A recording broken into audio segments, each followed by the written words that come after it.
Hey, gang, welcome everybody. Look what Arena has brought back for us. It's traditional cube draft. Yesterday we were looking for this particular setting and found it gone, and we're a little bit sad about that. Did best of one, but found best of one cube especially to be we do it in the gauntlet. It's not, I mean, Magic is fun, right? Drafting is fun, building decks is fun, and playing them against each other is fun. So it's not that it's absent fun, but Cube is a format more than any other limited that has a constructed feel to it, more so than any other traditional limited format. You feel like you're drafting a true aggro deck, a true control deck, a true mid-range deck, a true combo deck. These are real constructed concepts that you're drafting and executing. And that's where sideboarding is at its most relevant, when you have very distinctive opponents who are doing very, very different things to try and win the game, from the deck that is like literally creatureless to the deck that is nothing but 3-drop creatures and lower trying to swarm you before you can get your legs under you. Those are the matchups where being able to respond in games 2 after a loss and hopefully a game 3 with a completely reconfigured deck that takes into account how your opponent is trying to go about the business of winning, it adds a skill level to the experience. It's a lot of fun, and it gives players a feeling of control that is one of the valuable things about game experiences. One of the things we play games for is autonomy, is the feeling that our decisions matter and that I'm making them, and that I have a chance to use my brain to improve my situation. And best of one cube just feels so, yesterday just felt like, it was not that it wasn't fun, it was just that you couldn't respond. There was no long game play. There was no, unforgiving is a good way to put it, Krauser. It was just like, well, we got I have a deck that's pretty good against these types of decks, and I didn't face them, like, oh well. Or yesterday we had a great looking aggro deck and lost to some other aggro decks along the way, right? And just had no chance to adapt. So I'm looking forward today for the chance to, look at what we got lingering in our side pile, and seeing what we want to bring in to make our matchups better. And I know how you can make your matchups better across the kitchen table against that annoying card. That person you really like otherwise is constantly playing against you. You go to cardkingdom.com and you buy the antidote and stick it in your deck, and the arms race of casual Magic at your kitchen table continues. But it's fun. We love tweaking our commander decks and tweaking our little projects and responding to our world. Magic is fundamentally a game about who you're playing. How are you playing? If you're playing physical Magic and you're in a sub community of 12 people, your world is all about how those 12 people play. So I think if you really want to adapt to what your meta is doing, you got to keep up on the times and get all the tools for that. I really want to bring up again the buy list at cardkingdom.com. Often if you're switching strategies and wanting to pick up things here and there, you end up with cards you no longer want. They have the best buy prices in the industry, and if you do the 30% store credit, you can leave some store credit lingering on your account. And when you come up with that genius idea of how you're going to thwart your loved one's efforts to reduce your life total from 20 or 40 to 0, you can have the credit ready to just pull the trigger and make that happen and get the cards to you lickety-split to change your next encounter with your friends. And I'm going to throw you up the holiday gift guide. We're closing in on Christmas now, so if you're looking to get something to you before then, you're probably out of luck now, but a lot of you may be receiving some cash gifts from relatives who have no idea what the heck to get you because they don't know about the Card Kingdom gift guide. You can come check it out yourself and maybe spend some of that loot post holidays. And on that front, our friend Oni Spumoni, Amante, he runs a Spumoni Works website where he sells, by the way, sorry, Oni is for those of you new around here, Oni is the designer of my channel. All of the graphic design of my channel is from Oni Spumoni, and he has a website, Spumoni Works, where you can buy sweet pins and other merch. And if you use the Go Shopping code, you'll get 15% off, and you will earmark some future design work for my channel from Oni. That's our arrangement. I'm not getting paid cash for talking about Spumoni Works. Oni is going to do me some design work, and your purchases go directly to that when you use Go Shopping as your code. So keep that in mind too. All right. That's the business. Let's use the 4,000 gold and jump in. I'll get to draft view here so you can... Oh, that's deck building. Here we go. Also, we'll adjust this stuff. We are on our free-to-play account.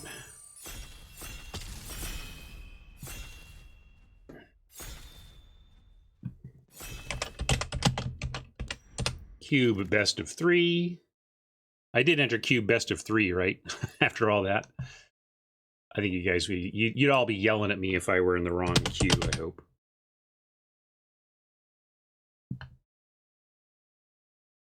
All right, what do we got here? We got a Torch of Defiance. Aghanim's Awakening is a solid start in terms of being a great splan that has a real game plan around it. What do we like here? Mentor the Meek has a game plan. Patient Rebuilding is the only, this could be a, talk about a game plan. Yeah, Chandra, this is a different kind of red card, though. We could take Chandra and look to be more controlling. It's also one of the only good, I mean, Saheeli is here, but like there's no standout red card. And there's no standout blue card, so I kind of like Patient or Chandra. You want to be the bad guy? I hate mill strat. I suppose. All right, we'll be the bad guy today. Let's see. Let's start here and see. Mill some people out today. I suppose we could do that. What do we got here? I don't like these packs so far. This is like whatever. We're gonna take a Dungeon Geist to match the Patient and cut the blue. I mean, it's not bad. There's just nothing really. There's nothing drawing me here at all. There's gold cards that pull me in completely different directions. There's a this could be fun, but given that there's nothing great and we are trying to make the rebuilding work, I suppose we just take the Geist and see. At least we're cutting blue quite hard here. But if the blue is being cut upstream from us, then we're self-owning, So we'll start here and see, but let's keep an eye on the blue. All right, this is a little more reassuring to see all of this stuff. We could take a Watery Grave and give us an avenue to control where Patient Rebuilding can do its thing. Hodge says it's particularly bad. I think it's medium. Body double, copy of a creature card in a graveyard. Oh yeah, it's graveyard copy that's pretty good combo with Patient Rebuilding. That's true.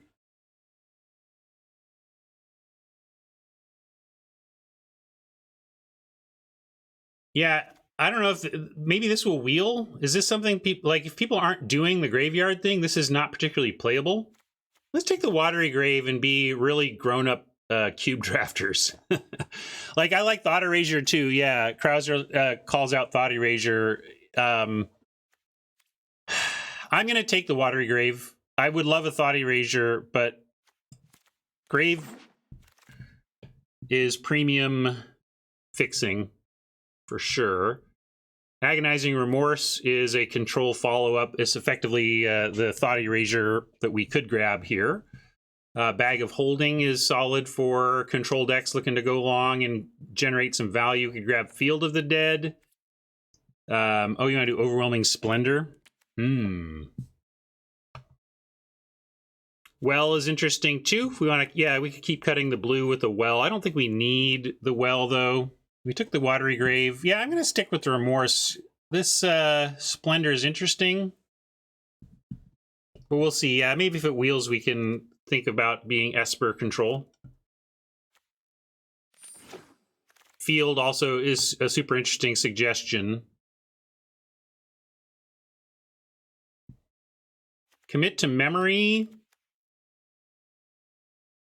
This is a little clunky. Yeah, you're right. Icy's better, right?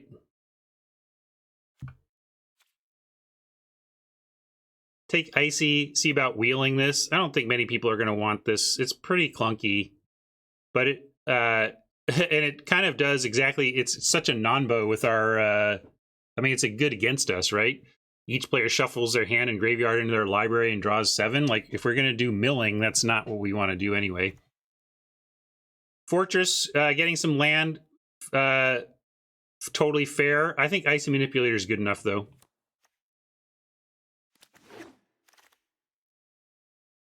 Doom Foretold. Could we make this work? Take the Doom Foretold and see if we can Esper it up. Although I kind of just like Hypnotic Sprite here, or Censor. These are just two reasonable cards, you know. Censor especially. Being a 2-drop or something you can cycle away. Yeah, I'm just going to take Censor, right? That's the grown-up pick again. Interesting pick here. Lots of good stuff for our potential plan. Disfigure, cutting the knees out of early creature decks, maybe ramp decks. Fountain, giving us a toe into an Esper control situation. But Sphinx of Foresight is just great if you end up with this in the opener, especially. Like, opening hand, Scry 3 is incredible. And then a solid creature at any point, you draw it.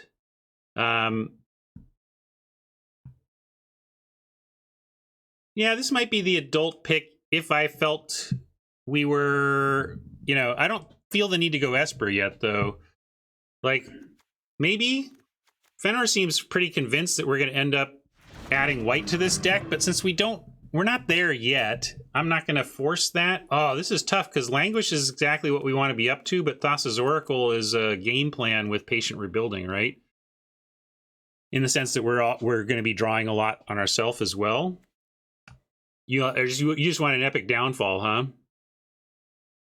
I think it's Languish then, if we want to get... or yeah, the Shrine, yeah. But Languish is especially best of 3 again. This is powerful.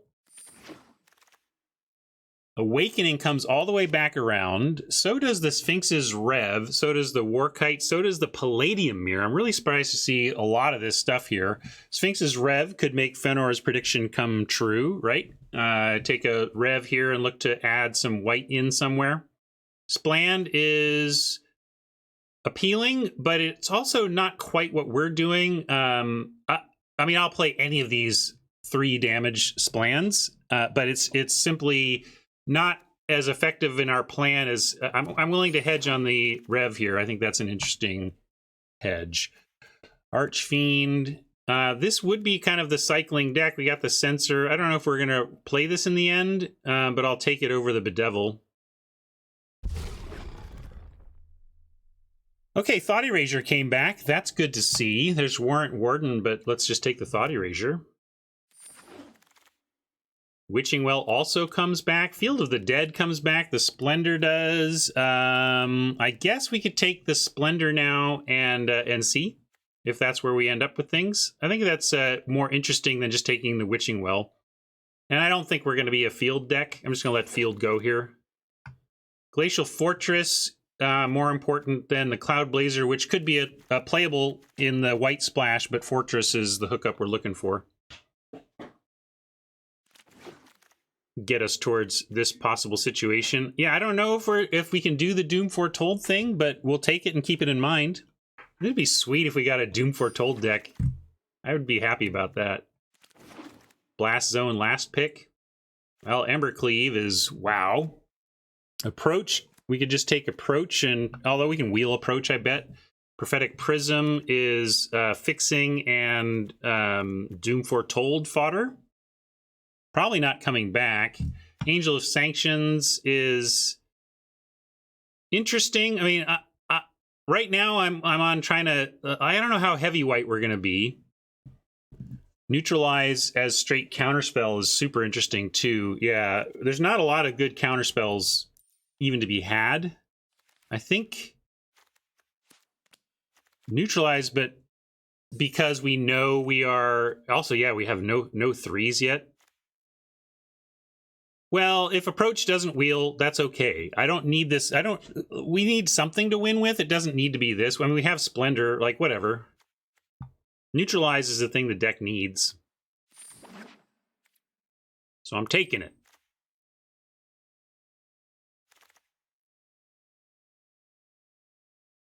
Secret Keeper does the mill thing, if that's really what we're trying to be about. I don't necessarily think we are here. This is not our Triome.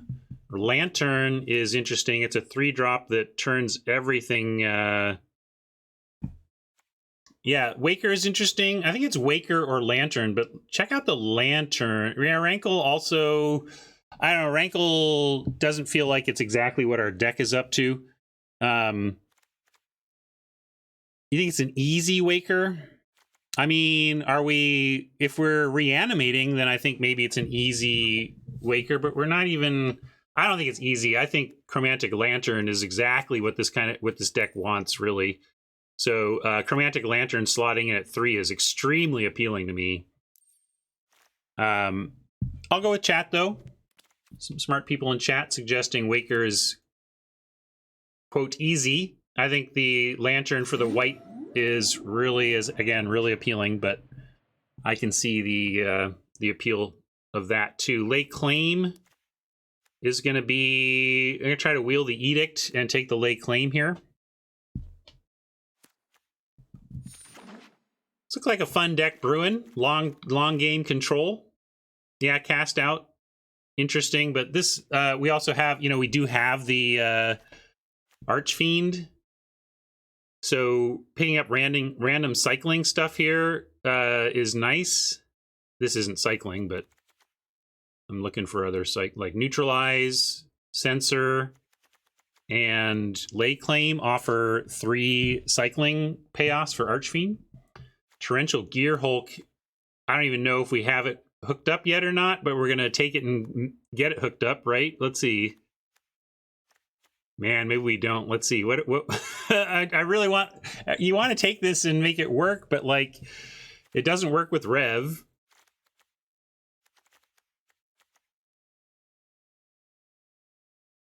Yeah, we have 2 counter spells. That's all it works with right now. Like, because we could also just take Sprite.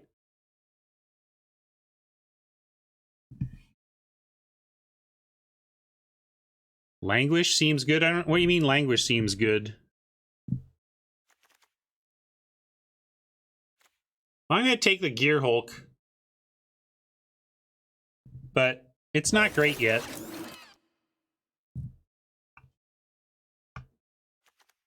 This could be interesting, but we might need the White Temple here. But look at this stuff. What do we take? Expert. Heartless Act is up there in cards I would like.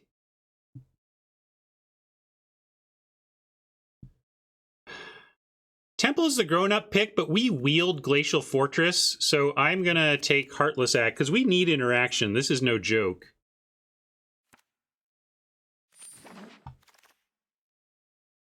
Isolated Chapel jumps off the screen at me, but let's see what else we've got. There's the Reconnaissance Mission that has the cycling. Pact of Negation. Not really what I don't think we need. Yeah, it's the inscription from yesterday, right? I think at this point, we need to be grown up, and if we're going to add white to even just the Revelation, we really need the Chapel.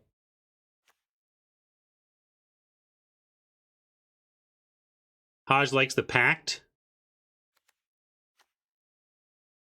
I'm going to take the Chapel so that we can actually play the white we're creeping in on here.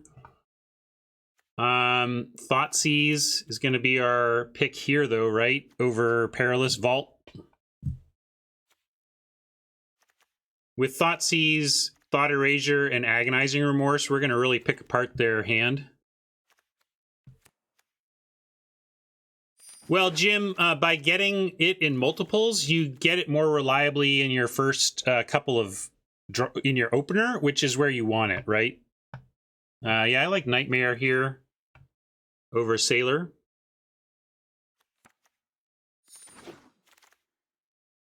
Phyrexian Arena is steady as she goes, card drawing, but we can just take the Illumination. Although Prism... Are we running the Doom Foretold? If we want the Doom Foretold, we should take the Prism. Illumination is great, and it is an instant, and we have the Gear Hulk. I guess I'll take it because of the Gear Hulk, but I'm tempted to try and Foretold. Rob doesn't like Thoughtseize in a deck with 8+ black sources. I think you need to reread Thoughtseize. Ratchet Bomb. Nice control card on 2. Secret Keeper does the thing. Illyrios is decent at just providing some... yeah, that one was tough. A Ratchet Bomb is fine, though. We'll take a Spell Pierce here as a medium card. Yeah, War Furnace wants to put some bodies on the ground. Well, we're going to put this body on the ground. There's Demonic Pact. I don't know how I make that work for me, so I'm just going to take the very solid Nightmail. What do you want to do with this? Pact with Doom Foretold? All right, well, I'll take this. You all seem... Maybe I don't understand the interaction yet, but hey, look! I was right about this. Acquisition Expert, though. I guess we have enough of this ability that we'll just take the fixing there. The Pact came back. So did Reconnaissance Mission for cycling. I don't know, Krauser. Everybody's telling me that well, you can sacrifice the Pact to the Doom Foretold, basically.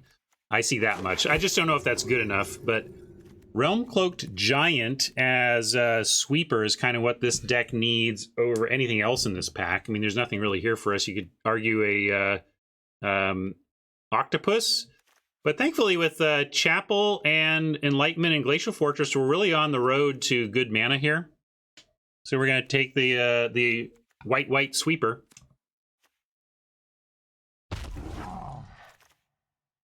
Here's another sweeper, and we could justify it, but I think here we just take Thief of Sanity. People wanting to get on board. Let's get on board with a Thief of Sanity.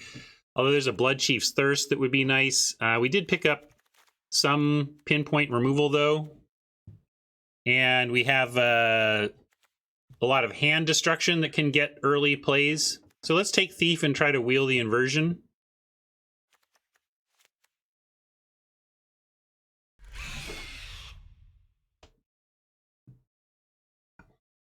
It's also good in control decks where you can strip the opponent of what their early intended play is and follow with card draw to get ahead.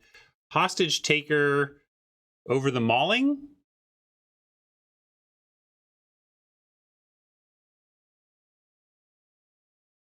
Mythos is not where we want to be, I don't think.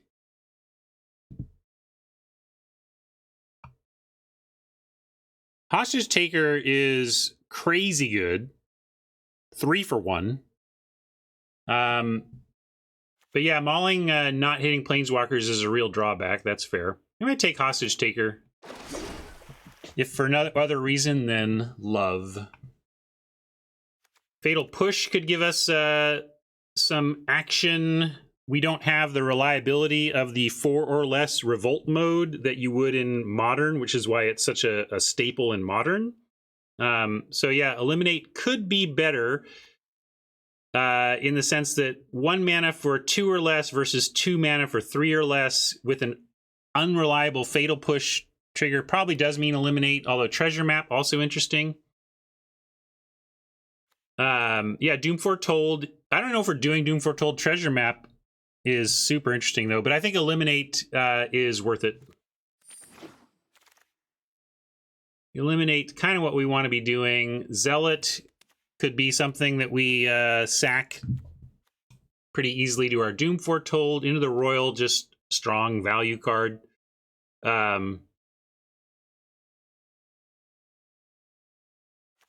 Stormcaller.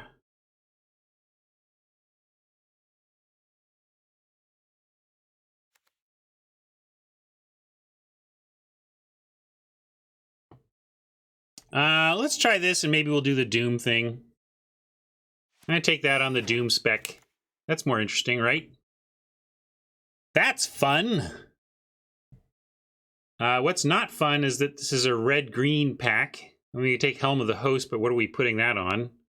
You could take Veto, but what are we doing with that? Like, there's no card for us here. We could take Pathway in case there's some splash. I mean, take the helm. We're not playing it. I mean, I guess it's technically castable, so I'll take it. But that was a blank pack as far as I'm concerned. Concealed Courtyard, getting the mana. We take the spawn, but I think our playables are so good, we just want the Courtyard. Yeah, I mean, we can come up with places to put this where it would be good, but I don't know if it's playable. Dreadhorde Invasion is an interesting card too, but I'm going to take... again, we just have so many playables. I just want to make sure we cast our spells, so I'm happy to pick up the fixing there. We take Essence Capture over... I mean, this cycles. We do have the Archfiend. I'm not sure we're doing that. Witch of the Moors. We're not gaining life. So it's really... this or Essence Capture, and I think Essence Capture is fine. Octopus is interesting. Maybe we just want Castle Vantress, though. This helps our long game. And again, we're so stacked with playables, we can totally take lands. So yeah, I'm going to take land. Inversion has come back for us. Unburial Rites is playable, but we're not really... super concerned about that. We could take this as a white-blue duel. So white-blue duel over... I'm going to take the sweeper duel. Well, it looks like we end up in the right place. We got a lot of options here. We can take the Mauling now. Brain Maggot is also interesting. Yeah, Triome also cycles, but I think Mauling is fine here over Maggot. We have a lot of the hand destruction. Thirst is playable here, but I think Treasure Map even better.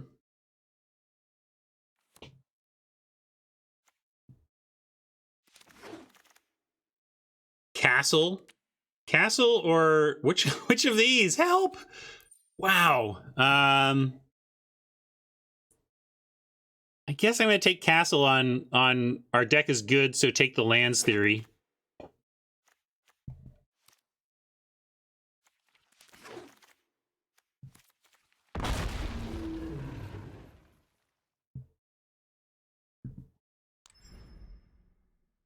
Yeah, Electro Brains, that's true, but I don't know if you noticed this about Hydro Mauling, but did you know that you could play this as a land? If you're mana screwed, you can actually just play this and it's land? Oh my god! Sorry if that came off as snarky, but it's funny. We just tend to start evaluating these cards as though they are not a land on one side sometimes, and it's just so important to its value.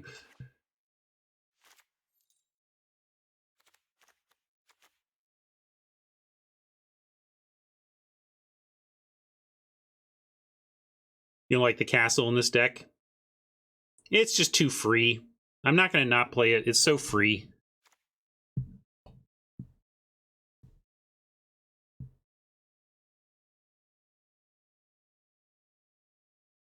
Yeah, I think anybody talking about cutting either of these castles, I mean, you understand that our only opportunity cost is if it enters tapped, and I guess I get that we are playing enough non-basics that we're reducing our basic count, but I can't not play these.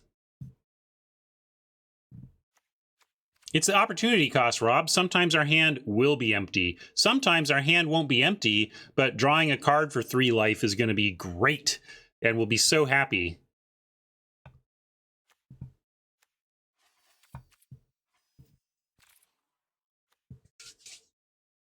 Yeah, that's fine. To say it's not at its best is fine, but the opportunity cost of these cards is so low, that's why you take them and play them.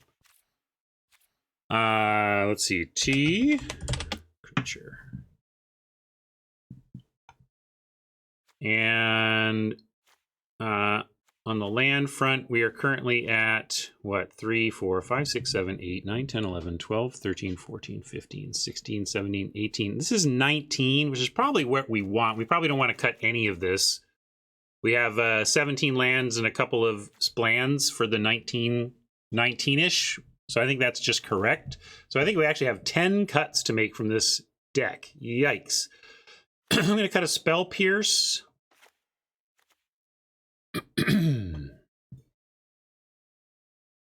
Well, one of the questions is, do we even, after all of this, do we even play white? And if we do, how much?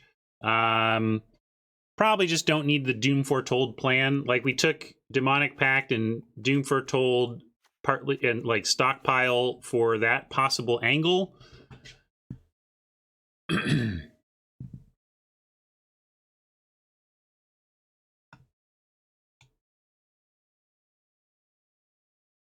Yeah, the white sweepers are good. Splendor.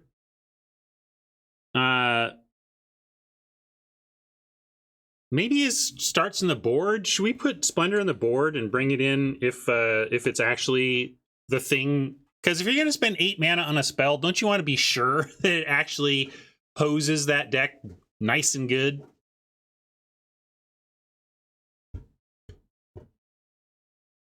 So I think I cut that. Yeah, Pact of Negation in sideboard I think is correct. I think we can cut, you could say cut white, but I think with the fixing we have and the Realm Cloak Giant is good enough, and the Sphinx's Rev good enough, I think we want to run them.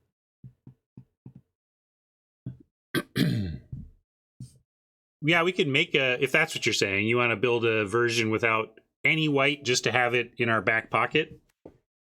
Trouble is, there's no way to save multiple decks, so I don't know what that does for us besides we can be aware of what it looks like. I don't know if Archfiend is anything we need.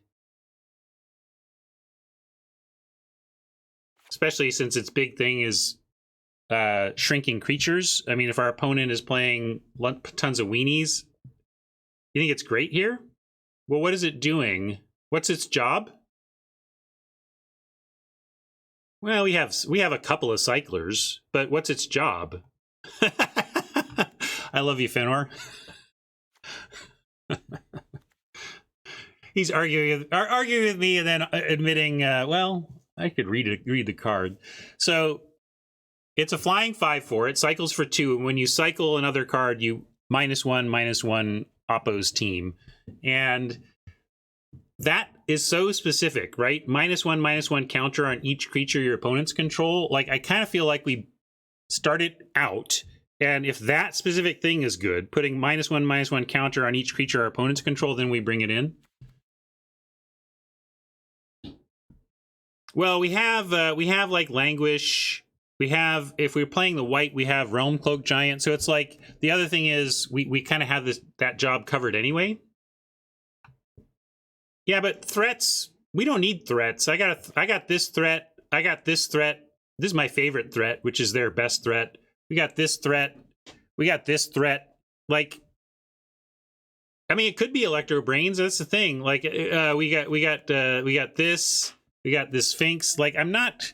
You don't want a lot of win conditions in this type of deck. You want a lot of control conditions. In fact, like, we should probably cut Dungeon Geist or Sphinx of Foresight. Like, I'm willing to go down even farther on things that can attack and win the game, because when we take this game over, it doesn't matter. We get to win with whatever we want, right?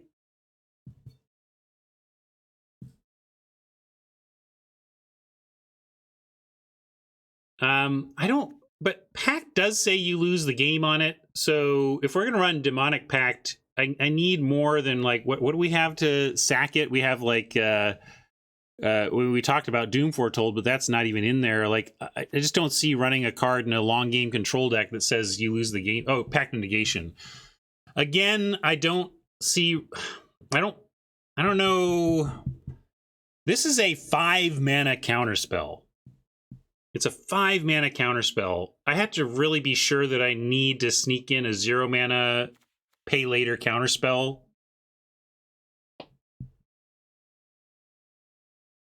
Yeah, I mean, you could start Thief out, but I kind of like, at least Thief randomly can take over a game all on its own. So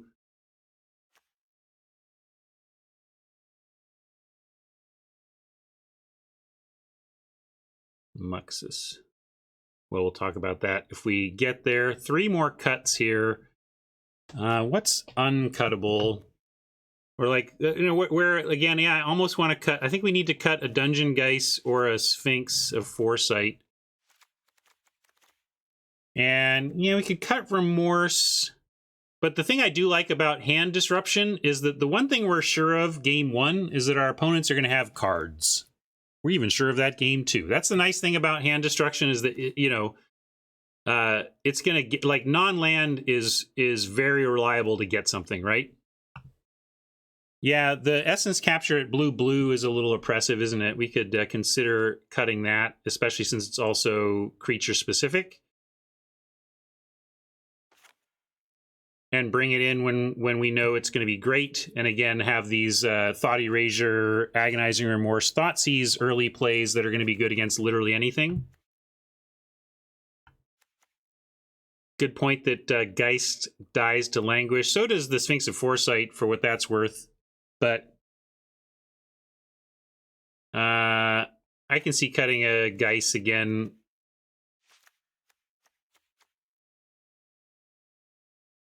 And let's get out of your way. So we're close. Is Bomb good? What's another one we could pull? I think if your opponent is coming at you with aggro red or aggro white, you're really happy to have Ratchet Bomb because you can set it to 1 or 2, and it's gonna get some good stuff. But you're right that it is about that stuff. It is about basically sweeping hyper aggro cheap creatures, and we could also make that our cut. Somewhat shrinks down our turn 1, turn 2 plays to this group of 7 here, but they're not the worst. We also have Waker that represents something to do on 2. That makes me feel better. So does Lay Claim as a cycle option on 2. So we have some options there. I don't like doing nothing on 2 in this format, so that's where the Bomb is at least interesting. But I think this is fine. There's some, you know, you can make a call on Capture, Geists, that kind of thing. But I think this is fine. Let's, what do we call this deck? Yep, neutralize. Technically another 2-drop if you had to.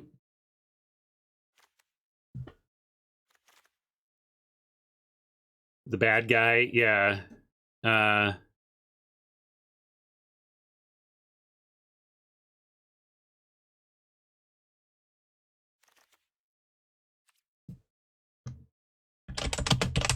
bad guys.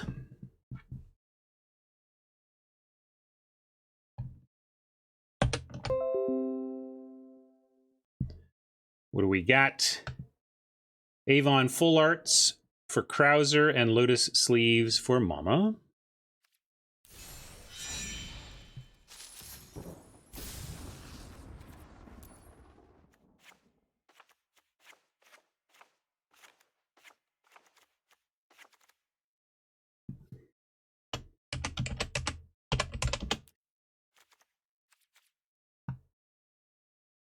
Do you want to go? We got a couple of Avon Full Arts. We've got the New School. We got Unhinged and whatever these are. Unstable? What do you think, Krauser? Unstable.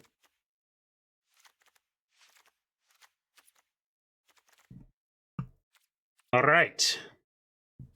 Now let's actually see about this mana and if we agree with it. I haven't actually checked the mana.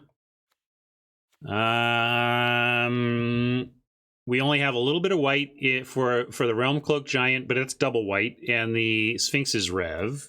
Let's start by looking at our white sources. That default gives us 2, 3, 4, 5, 6, 7. 7 seems good for reliably firing off Cast Off on 5, which could be important. But let's see what it does to our other numbers. Blue gives us 4, 5, 6, 7, 8. Seems low on blue. And black would be 4, 5, 5, 6, 7, 8. So right now this is 8, 8, 7. That doesn't seem super acceptable. I think we have to go to 6 on white and probably up on swamps to make sure we hit Thoughtseize, Agonizing Remorse mana. And then we have a lot of our blue is cycle for colorless. You want 995? Ugh, that means really Realm Cloak Giant is... It almost pushes me towards wanting to cut the sweepers then and just use Rev as a card draw. We could also try to find one more cut and just add land, or I could cut Blast Zone. Maybe we cut Blast Zone out of the main so we have more room for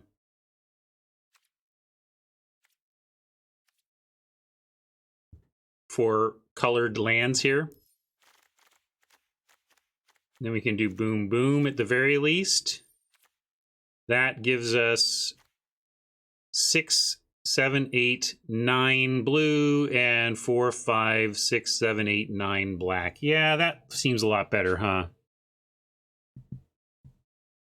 This gives us 9, 9, 6.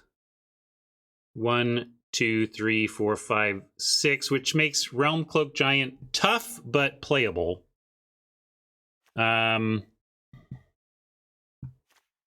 The only other thing I would think is to cut the double white so that our 6 white is really well supporting the Revelation, and that's it. And then it's basically just like this easy Revelation splash as opposed to a tougher Realm Cloak Giant splash. I think I'll leave it like this, but say, Realm Cloak Giant could just be a Dungeon Geists or an Essence Capture, or a Ratchet Bomb, or even this Arch. It could just be something a little bit more baseline. We've got Patient Rebuilding, Sphinx's Rev, and Hieroglyphic Illumination as our primary card draw. Plus, we have general, like Treasure Map. We have 2-for-1s in general. So we have abstract 2-for-1s that represent card advantage that doesn't specifically say draw a card. I think this is worth running, though. Let's start here, and then we can reconvene after match 1 and see if we feel like we've learned something that would dictate changes. And that's the key. Have we learned something that would dictate changes? Not did we lose to something, or did something happen to us and therefore we're going to adjust our deck because we didn't like what just happened to us. Results orientation versus actual proper iteration of your own deck. It's a tough line. We're going to try to walk it.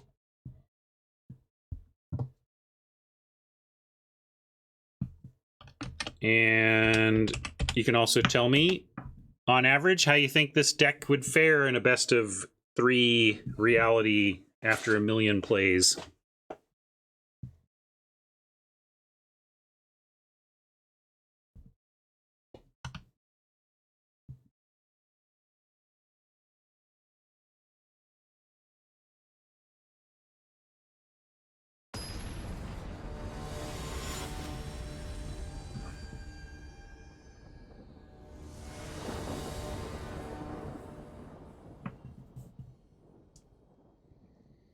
A lot of votes for 2 wins. I'll take 2 wins here.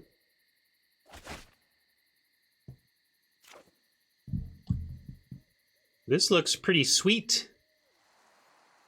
Stuff's going to enter tapped a little bit, but then we should be able to drop Thief on 3 after Thought Seizing on 2.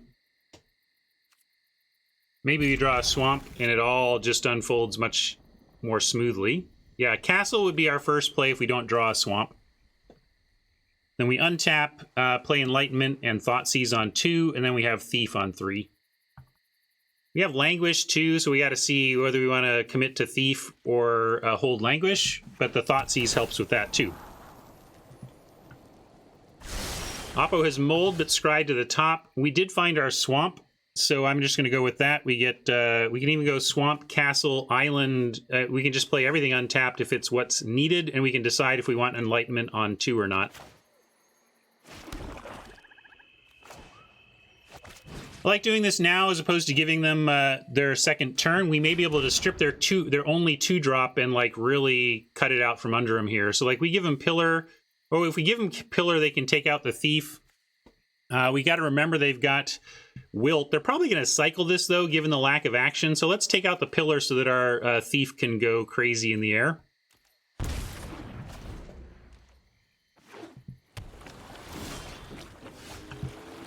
And so, let's see, we could, well, if we played Island, we could cycle the Illumination. We don't want to, though. Let's just Enlightenment here.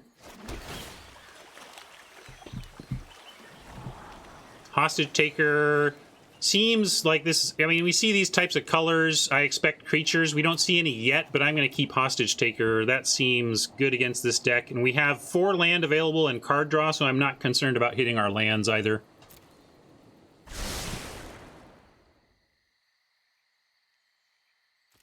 Yeah, it does look like 5-color good stuff, but we'll take and recast their good stuff. Exactly. Golos? Sure.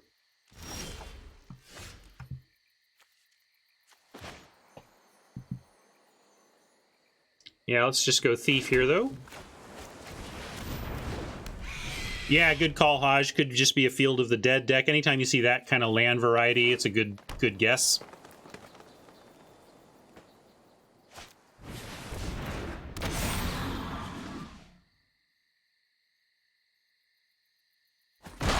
Pretty nice draw from them. Obviously, we didn't see that in any of their open hand. You know, we could languish it away, but hey, they've given us something to take a hostage. Although I think I like Icy Manipulator. Well, we can hostage now, and then...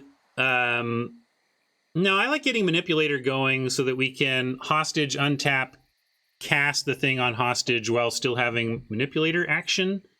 So that's going to be my play here.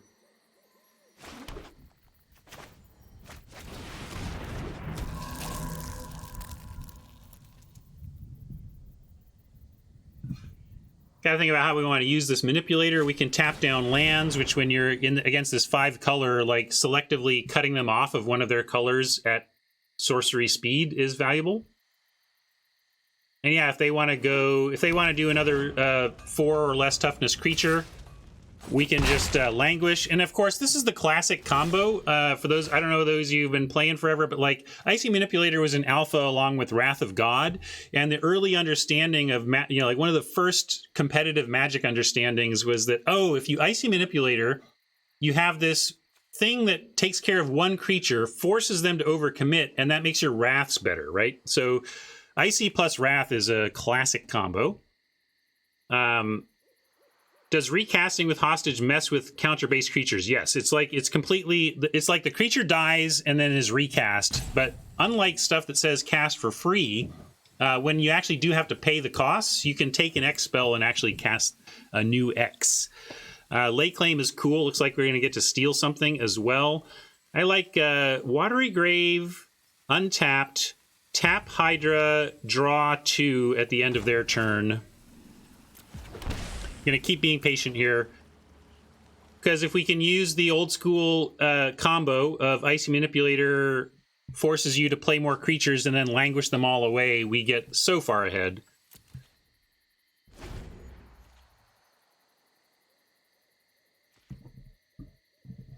Right on, Robert. Glad that made sense to you. See that this is alpha magic right here. I'm going to tap down this creature till you play another one to get me, and then they play another one. Boom. 2 for 1. And not only 2 for 1, their next play after, taken care of by your leftover Manipulator. So it's almost a 3 for 1 in the way that it sets up how your opponent can possibly start to affect you.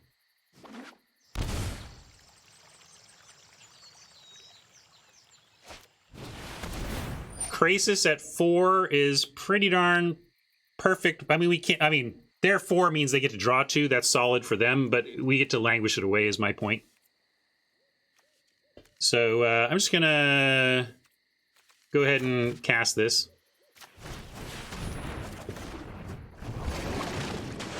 Ooh, Elspeth's Nightmare is interesting. So is Eliminate. We could just... we could steal the Krasis soon enough. What about hostage taking the Krasis? Because... the nice thing about hostage taking the Krasis is that if they kill our hostage taker, the Krasis comes back as a 0/0 and is dead anyway. And if we get to untap, though, we get to re-X the Krasis. And you just want to Nightmare the Hydra? I'm going to play the Vantress. I'm pretty enamored by hostage taker the Krasis, and just keep manipulating the Hydra. I'm going to do that. That's what my brain is telling me to do. So I'm going to do it. We also have Eliminate. We can just kill this thing with Eliminate, but I don't see the need for that either. This is where what we might want to do is consider which land of these we want to tap. Like one red source. No, they got multiple red, one black, two black, one blue. Only one blue source. So we can untap, tap down the Spire Bluff Canal, and it actually might mess them up.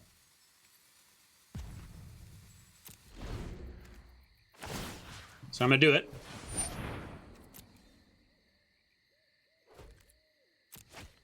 Especially if they're a Golos deck and they want to act, although they can, of course they can cast Golos. So actually the Golos is a bad example. But the point is, if they're a Golos deck, they're 5 color and they could have like Niv Mizzet. They could have a lot of things they're trying to do with a lot of colors. Even though Golos is a terrible example, that would be perfect for them because then they could go get a second blue source too. All right, so they did get it. They did kill our thing, but as I said, by hitting the 0/0, at least they didn't get a thing back. And now we have this Torrential Gear Hulk. We have Hieroglyphic Illumination. Just gonna pass and see if we can't eat a Hydra for dinner now. Yeah, I guess we can kill Dryad, but I don't even care if they get a activation here. Don't you just like jumping them?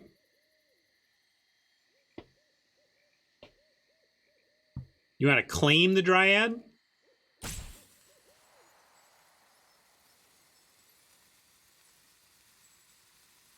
Because it draws them a land, and it's not that big a deal if they get a land. But yeah, maybe I'm just getting too excited with that. All right, I'll play it more patient.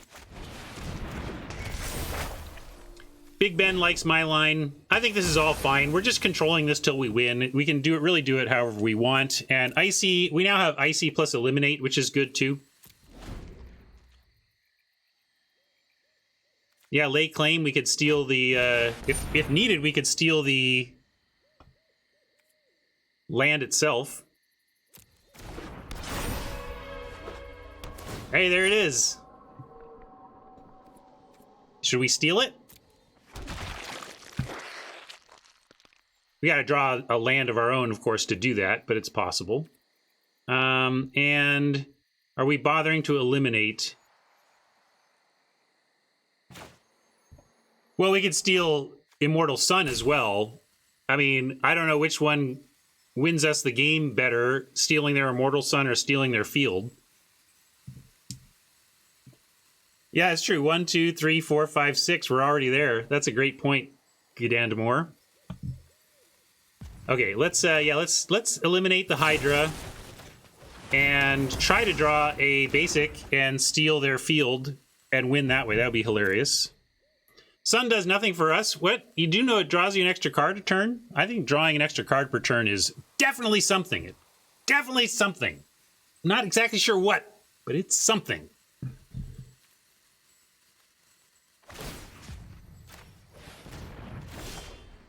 Hey, found our land. Lucky us. Can't make that go away, but it's not going to matter. This is the funniest late claim ever.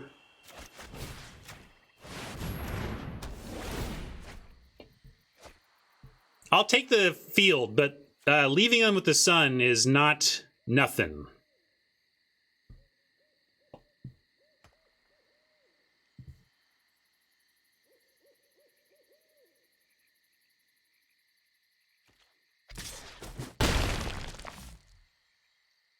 Also with Languish, you know, you can make an argument that we just eventually sweep away a big field of zombies, but we might not have the time.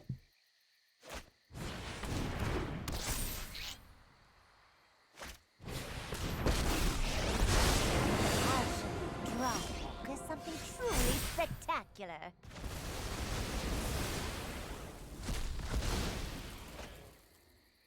Mauling. We can play Mauling as a land and create a thing. But really, let's see. We're just going to Gear Hulk our way to winning now. 1, 2, 3, 4, 5, 6, 7, 8. I like pass, Gear Hulk, draw 2, and...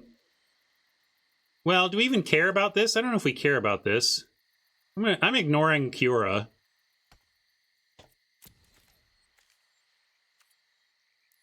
And yeah, I like that plan of tap down mirror. We want to keep them off of Mega Mana in case they're doing something absurd like an Ugin. Yeah, that's true. I guess they can just untap it, but we make them do it. I don't know. We'll start here. Let's see. I think we want to draw cards, not kill the Kiora, but maybe you're right. Maybe the fact that they can untap Palladium Mirror is enough.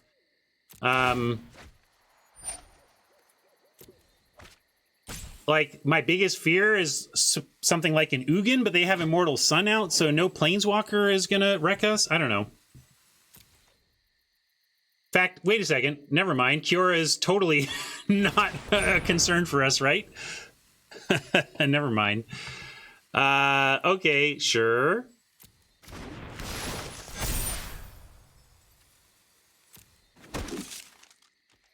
So we're totally going to languish it up next turn. But we're going to start by eating here. Yum, yum, yum. And we get to figure out what we want to play. So we can eliminate... Yeah, we're just going to take the Illumination for sure.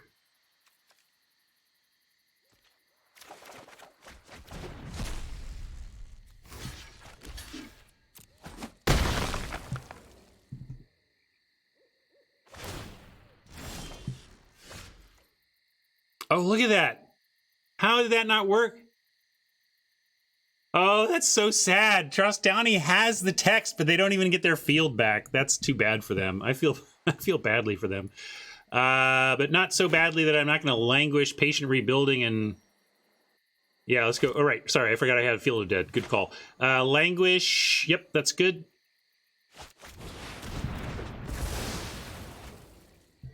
And we could Hogger Mauling the Discordant instead of patient rebuilding this turn, if we thought that was super important. I don't think it is, though. I think they can have this for another turn. Rebuilding, right?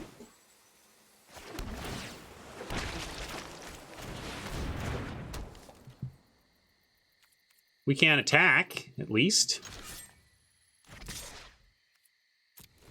Our mighty one.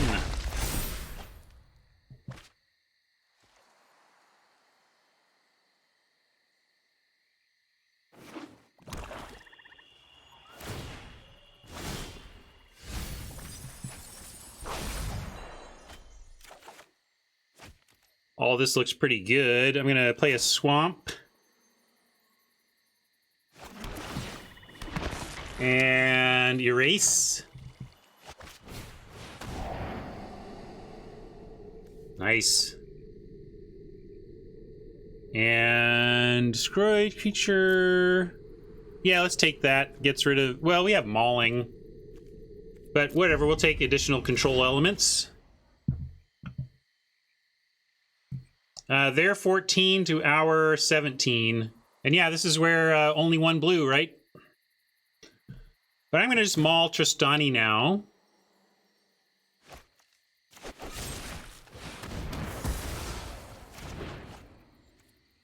Yeah, at least we have Icy Manipulator for Ulamog. I suppose... Is it Cast Trigger that destroys stuff, though? So I guess maybe that would still be trouble.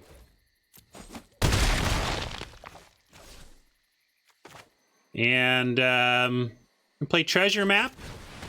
I'm going to put a stop on my upkeep because we are going to want to draw a card off of Castle Lochthwain while our hand is empty, Rob. And then we're going to end the turn here.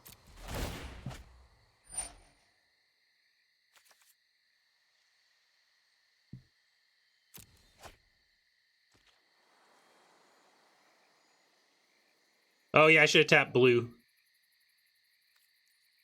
Too late now. Let's see what they got.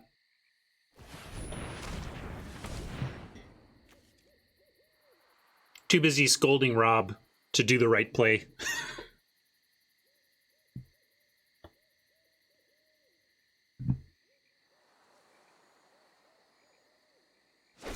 Oh, my upkeep stop's gone? Yeah, thanks.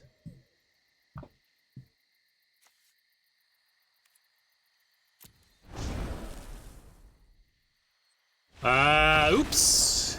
Sorry, Oppo. I'm not sure what happened there, but... All right. We assume it's Field of Dead. We probably figure Golos is in there somewhere. This is a type of deck that could outdo us if we let it get to a better late game. I do like our hand destruction against this type of deck. We want to disrupt their combos.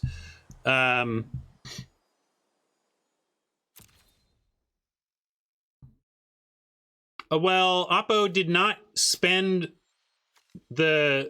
failed to spend the green, and therefore failed to destroy the non-creature permanent. Yeah, that's interesting. Cost reduction made that impossible, huh? Non-bow, couple of non-bows for Oppo with the Immortal Sun. Funny. Yeah, sorry, Oppo. That I probably wouldn't have seen that either. That's interesting. Spell Pierce. Are we looking to? No. Do you have anything for like Ratchet Bomb? Is in because it could sweep away all of like we play Ratchet. Let's say they build up 5, 6, 7, 8 zombie tokens. It doesn't make the Field of Dead go away, but we can Ratchet Bomb away all tokens. So I kind of like that. Pierce been called for. What are we piercing that we I mean they're kind of ramping. So actually I think Pierce gets outclassed pretty quickly, gets paid for pretty quickly.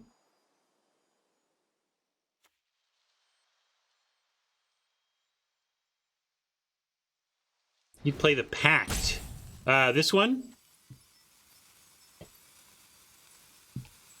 Yeah, maybe this is a Pact, a place where we could run a Pact. And then Sphinx out. Yeah, Hagra Mauling out. Sure, let's do that. Running out of time. I don't know about Sphinx out. But time was running down. Had to do something. Well, this is ugly. We got one land and have to mulligan.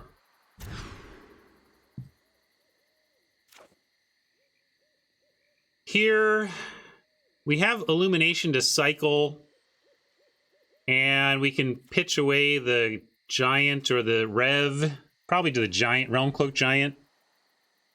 Let's keep and decide what white card to pitch. This is more useful in the matchup, but is also farther away at 2 white sources. So I'm going to keep the Rev, even though both of these are pretty far away, but this is at least only 1 white source from being cast. So I'm going to pitch the Giant.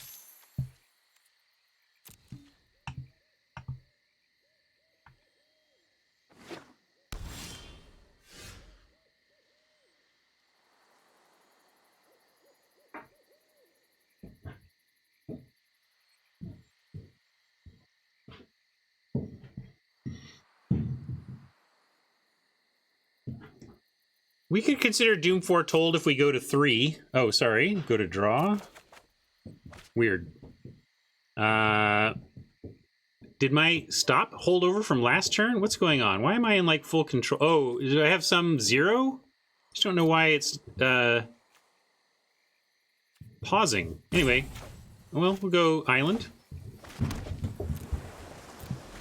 Now I know why. I mean, we got cycling 1, but why was it pausing before? Did I have something set? I don't know.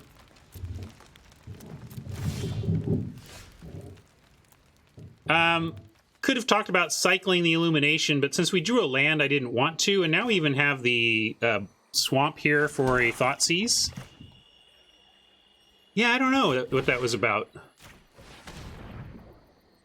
Tristani Wilt Stone Coil. Heartless Act is gonna kill their Stone Coil up to a certain point, but Heartless Act is just gonna take out Tristani lickety split. I like taking the Stone Coil out here and letting him have the Wilt. We don't have anything that is wiltable right now, and so we'll see how long they want to hold that. And then we have a plan for Tristani.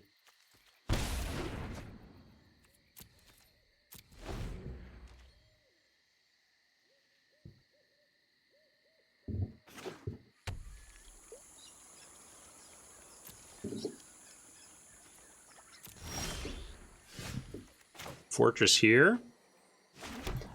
Yeah, the up to I mentioned that. I said up to 3 counters, Heartless Act straight up kills the serpent. But why play it that way? Why let them play out a serpent that we kill with Heartless Act as opposed to just take it out, take away all of their early plays that are relevant, and have a plan for their 5-mana play?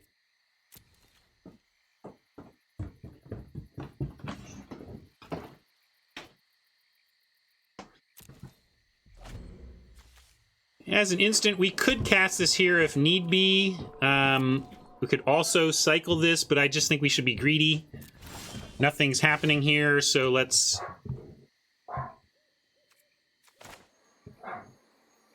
continue that. I'm going to play this, and we'll Illumination at the end of their turn. Untap and Heartless Act.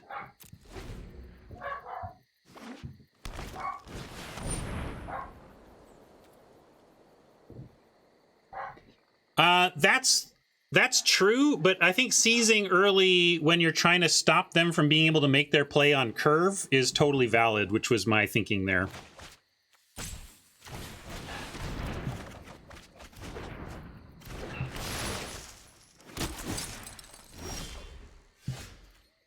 I suppose the reason to consider using the discard on Tristani is the tokens, but once we kill Tristani, it's a couple of 1/1s, and we should be able to manage that over the course of our long game. And there's a part of me that just wants to play the inversion as land here, but we're drawing so much land, we can actually wait on this as a true sweeper, I think. So I like dropping a swamp here, playing a treasure map, and then holding up, or then just heartless acting here before Oppo even gets to untap.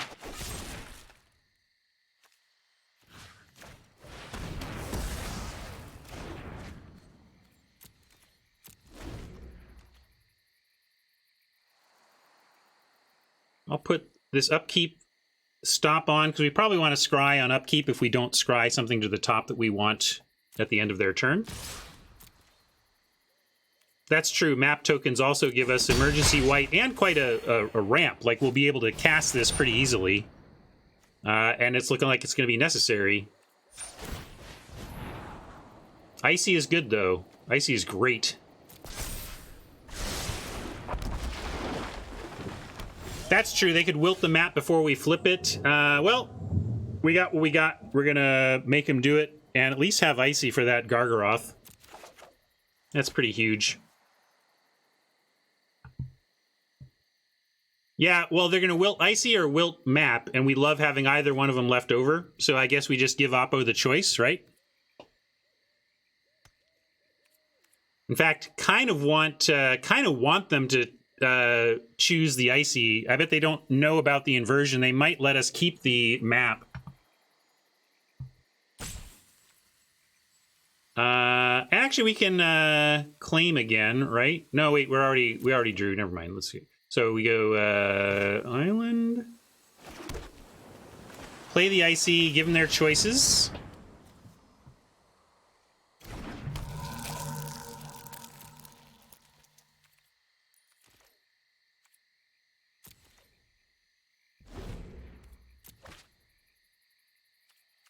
I think the Icy is really going to be a tempting target for that wilt. I mean, it's stopping this Gargaroth, right?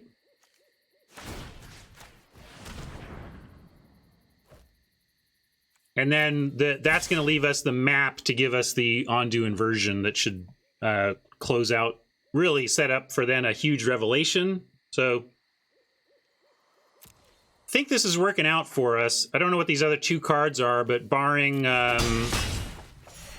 you know, I guess Field of Dead is going to stick around, so maybe they can recover with just ongoing Field of Dead.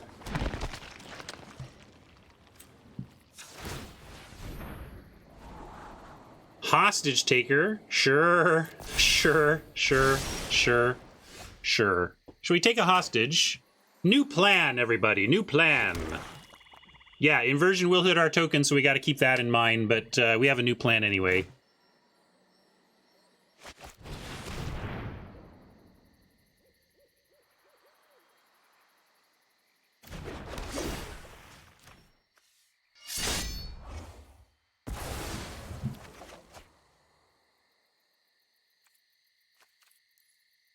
Don't know if we want to actually tap anything. Upkeep, let's see.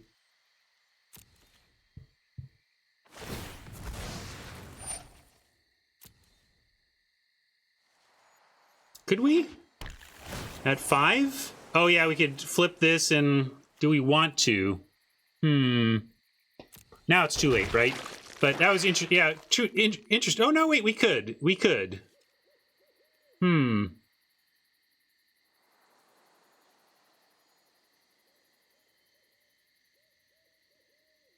Yeah, if we're going to undo, we need it for that, right?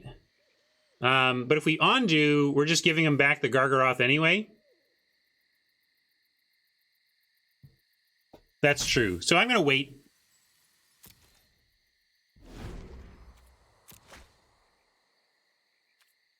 And could tap something before main phase. We could tap blue if we don't want him to cast that counter. Kind of like that. You don't like doing it? If we cut blue out, they can't do the...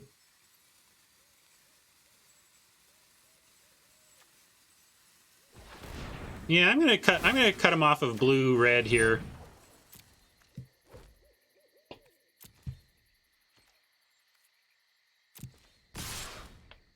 Are we worried about putting the hostage taker at risk? They did show us a that pillar of flame, so I think I mean, if they're smart, I think they would have taken that out of their deck. But I don't think for that amount of damage we are worried about. We're gonna. You'd risk it? I don't think so. I think we're gonna be in great shape if we just untap and cast this thing. I'm gonna take it all.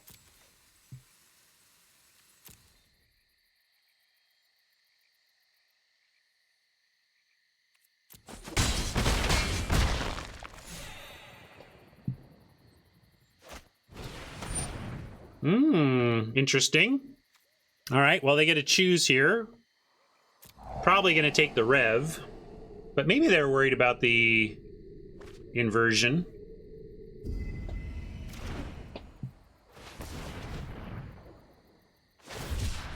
So they're going to cycle that. Okay, okay.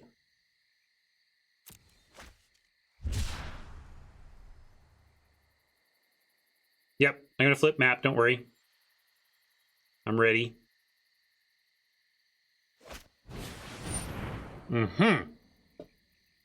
Well, it's still okay. We get to map and then wipe everything. Then the Field of Dead becomes an ongoing problem, but at least we're kind of at 0.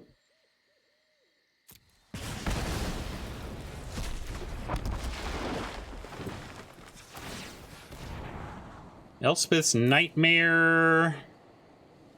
Probably not the card we want at this point in the game, so I'm going to bin that. Sensor's interesting.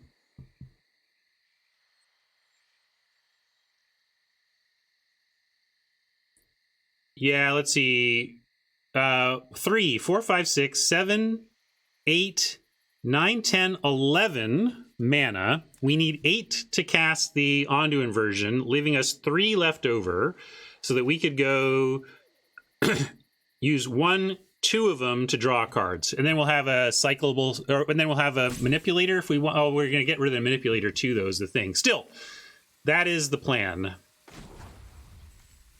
Sacrifice treasure, draw card, invert. Hey, that's not bad. Follow up. I like it. Yeah, Ondu will destroy treasure, so that's why we did that. But I just counting to make sure that, mainly I was counting to just 100% that we could draw a card off the treasure and still inversion. And we could, I could Icy Manipulator, but it does nothing here, so.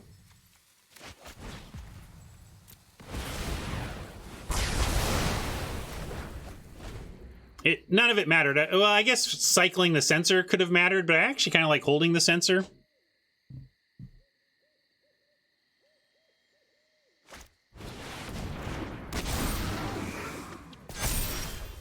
Well, that's big. Now we got to play Thief on defense, but let's cycle the sensor instead of casting it. Pact of Negation. Haj, you win. You all are correct. Like, look, if I had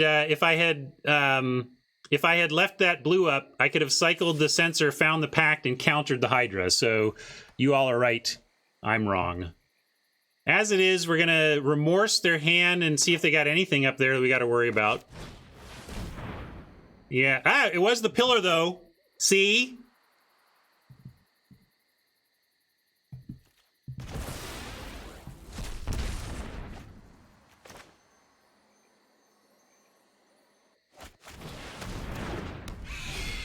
Oh, Pact was under the remorse. We would have drawn the remorse.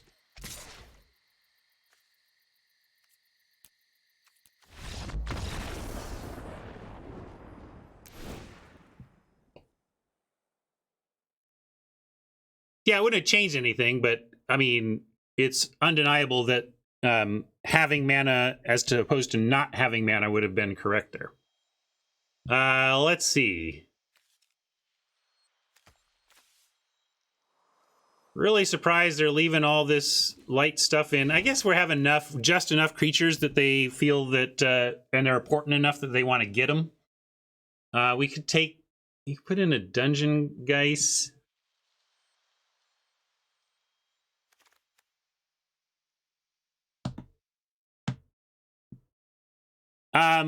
Because time was running out. Time was running out. But I think Mauling back. I took out the Sphinx. So then, but if we bring that back, what are we cutting?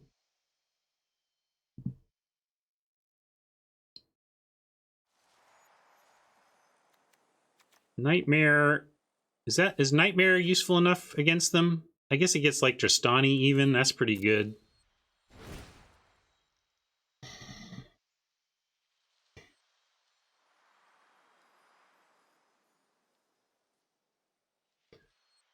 We cut Rebuilding. Yeah, we could cut Rebuilding, I suppose. It is a little slow, but I already have the Mauling back in. So if we want this, we want to do it full control-ish, so I think that's the play.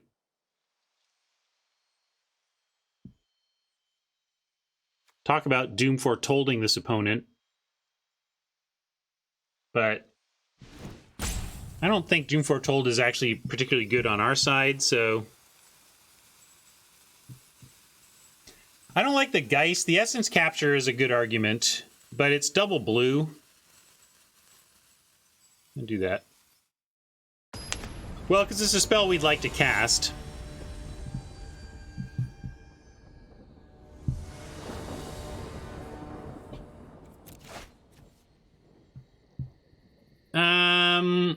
Not a great opener, but I don't know if we ship this because we have all of our colors. We have an Illumination we can cycle or cast. I think we keep this, play the castle first, and then see what we draw to decide about Illumination. Oppo has mold, so that's a decent result for us. 5, 5, 5, as our friend Kenji would say. Oh, I gotta watch out. 6 minutes. All right, I'm gonna shut up and play. Well, that's not true. I'm gonna try and play faster, though.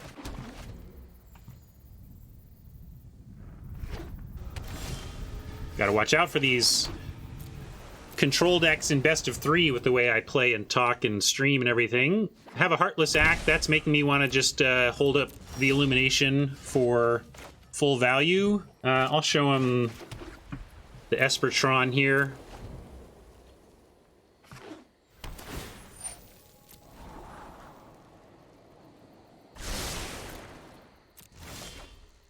All right, now we got Neutralize and Hieroglyphic Illumination. I'm liking this. We got choices here. Palladium Mirror, we're going to let happen and go Hieroglyphic.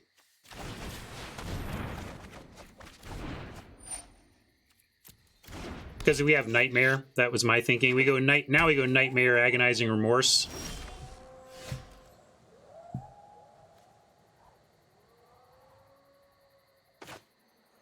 And then play Black Source here to be able to do both. I guess we go Remorse first. Maybe there's something we see with Remorse that makes us realize we don't need to Nightmare the Palladium Mirror.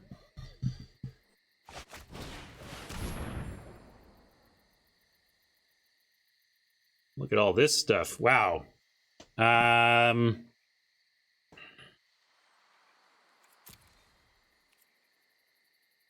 Yeah, Krasis just seems like the best thing for them here.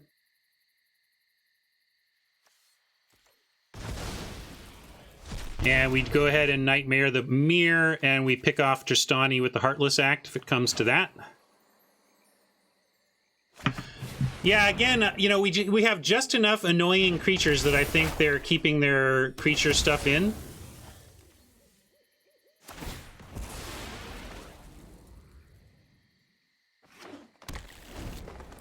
Yeah, we can get Scatter or Growth Spiral. But they can Growth Spiral to dodge it, but we get to pull the Scatter. Thought Erasure, you know, I don't think we care about any of these cards to the extent that we should counter this. They may take the Heartless Act, but we have Neutralize to just counter the Tristani to begin with, so go for it. Erase. Yeah, sorry, Finner. It's against my nature to not talk about what I'm doing, but I'm going to lose on clock if I don't, so...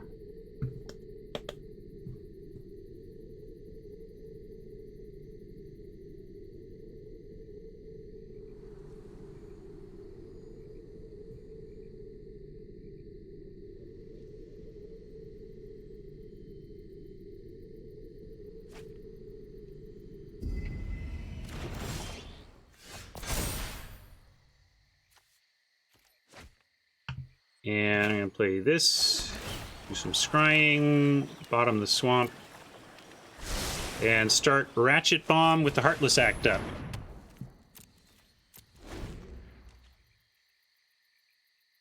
Can put this on, get this to 2, and it'll take care of the Hydra.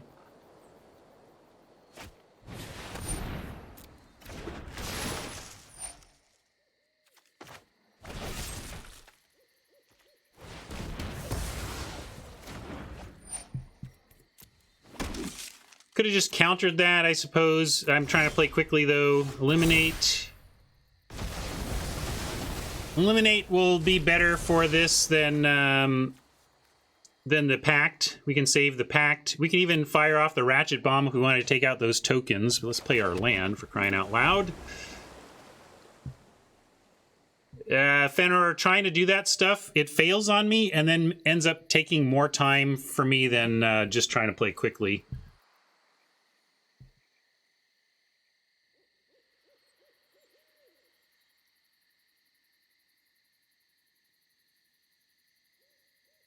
Do we fire off the Ratchet Bomb to take care of these tokens? Probably not yet, is my feeling there. 2 a turn in this situation is not important enough for us to use the bomb.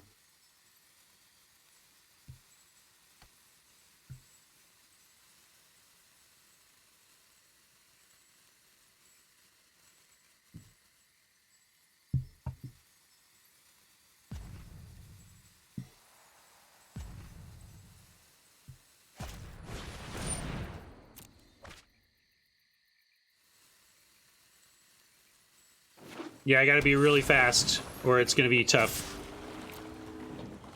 Gotta find something to win with here quickly. Treasure map, go. Put upkeep stop for scrying.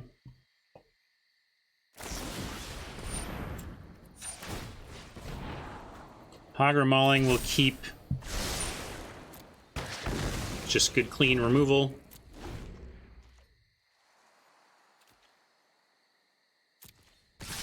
Maybe that was worth it. It didn't... I don't know. Again, I'm playing... I gotta play quick. Just playing quick.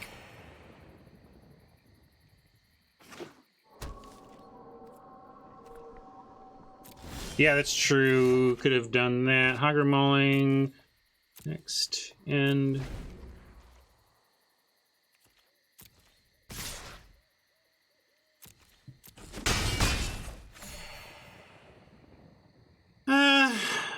we could put counters on the bomb, but they got Field of Dead.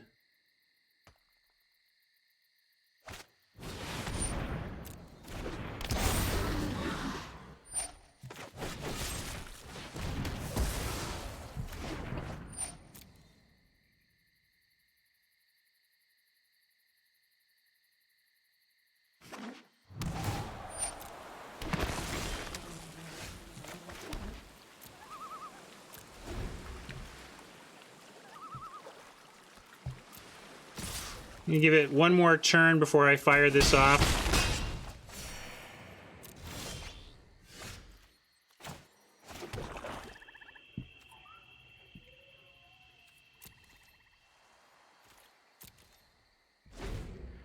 I know I might be making mistakes, gang, with I know, the Vantress or whatever, but yeah, I'm so up. I'm going to lose to time before I lose to anything else, including my failure to activate Vantress or whatever.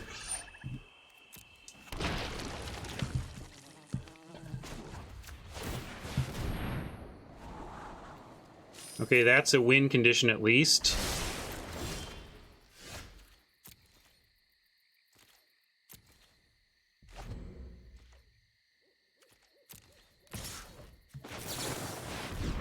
I don't know what I'm even getting here, but we're casting this.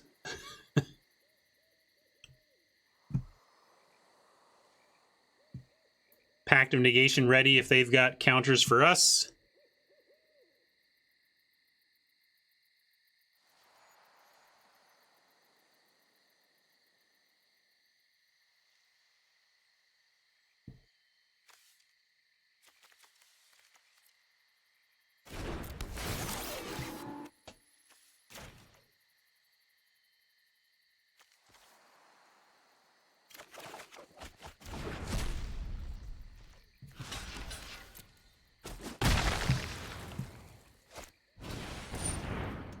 They can have that.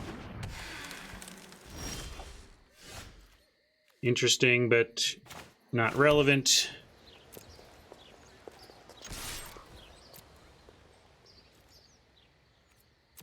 I was gonna let them chump, I guess, if they wanted, but yeah, we'll kill this.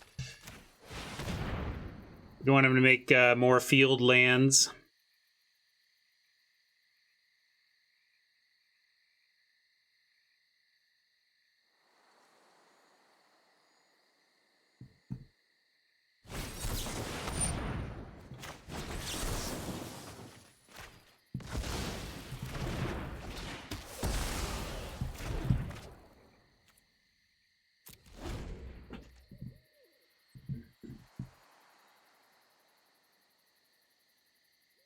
Still kind of behind in the matchup, though. Everything they draw is good. It's either a zombie or a spell, right? It's a new limited resources game. Zombie or a spell. Thief is a chance.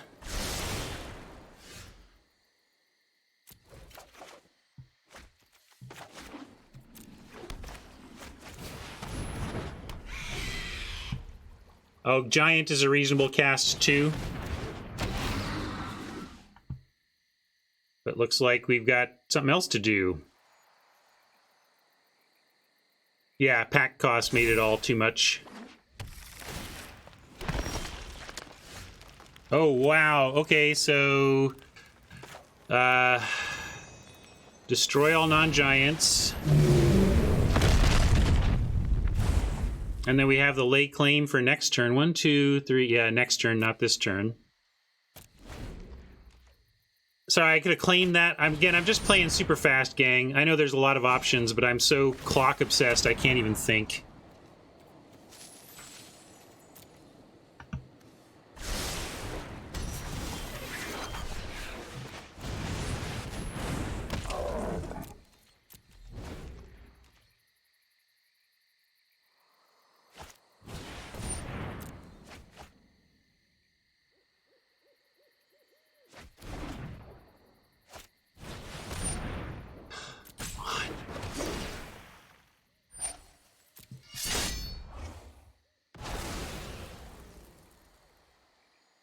Gonna lose on clock, which is too bad because I think we had some play here.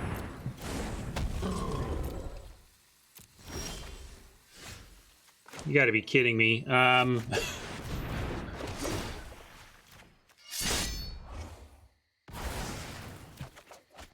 All these animations are wrecking me. Like, I'm actually playing pretty quickly, but it doesn't matter because the animations make me not go fast enough. Look at that. Like... All right, well, fun match. We lost. Only on clock, though.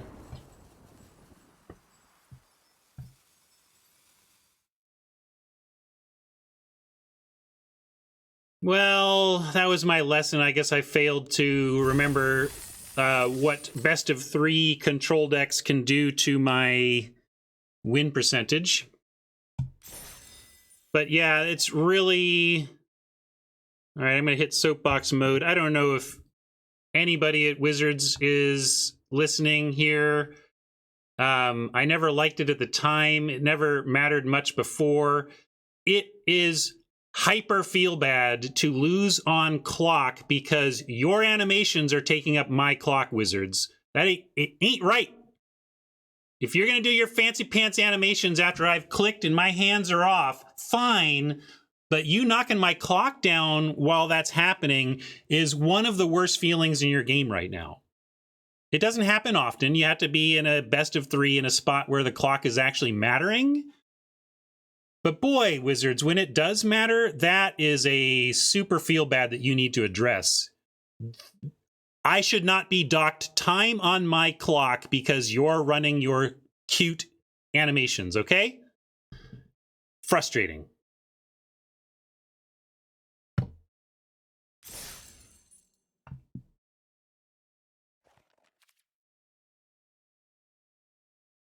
All right, I'm just going to jump back in. We talked about maybe going and messing with the deck a little bit, but I'm going to come back in and take my frustrations out on the next 2 losers bracket oppos. I really want to crush some face now.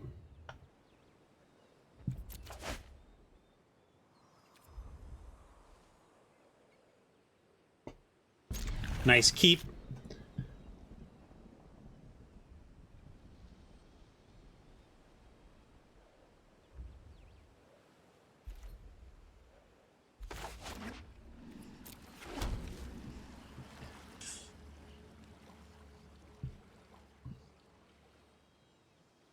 So, Karuga means we're going to be able to Thought Erasure probably with impunity. Sometimes you work around the Karuga drawback by playing things like adventure spells that can still do something on 2. You cycle on 2. So you find things to do early if you can, but we're going to go with the Erasure here.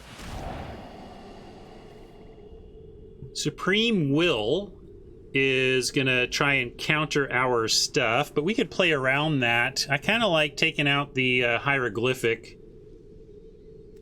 over the Supreme Will. It's one of these 2, though. And we save Heartless Act for the Dungeon Geist as needed. I like Illumination gone. And we'll keep that. We want land.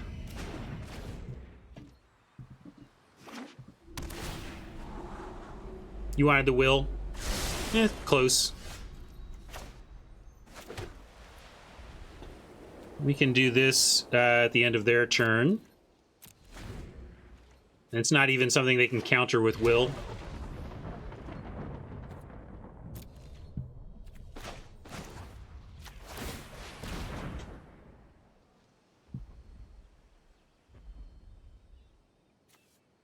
We'll take the Thief over more land here. And go Castle. We could go Hagra while the getting's good, I suppose. Not going to play the Thief into the Will, though. Hagra Mauling looks like it's going to get some stuff from them, though, and they've got the Karuga, too. I'm going to go Castle here, at least.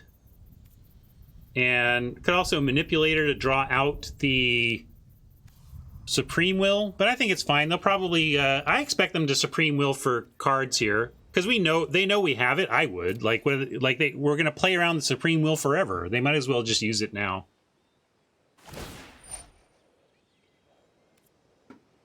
Putting a charge counter.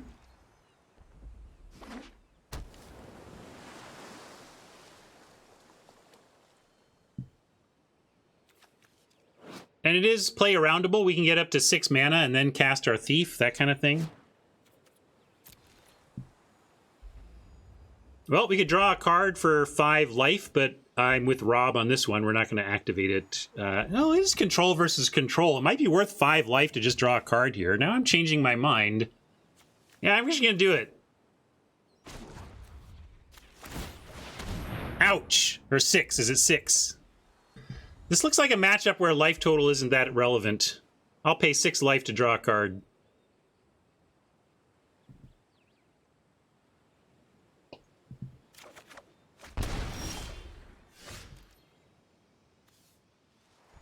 And now I'm going to have to play this Mauling as land, I think. I could also try for the Illumination, let him counter it. But nah, I'm going to go Mauling as land and hold up Illumination. And now we at least have something to do on their turn. And we can say, all right, do you want to Supreme Will our Illumination? Or are we going to untap? With... Yeah, so I like our spot here. We challenge him with the Illumination and say you either get to draw 2 or you have to tap down. That's a good one. Government stimulus. Very good. I'm crying. I'm laughing instead of crying.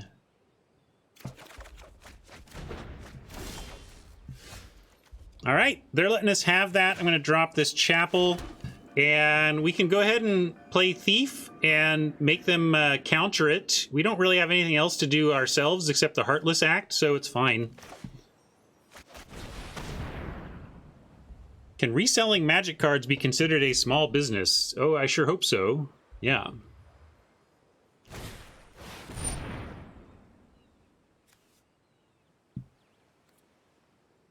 Did I... Yeah, we get to pay, right? Why is this... Okay, there we go.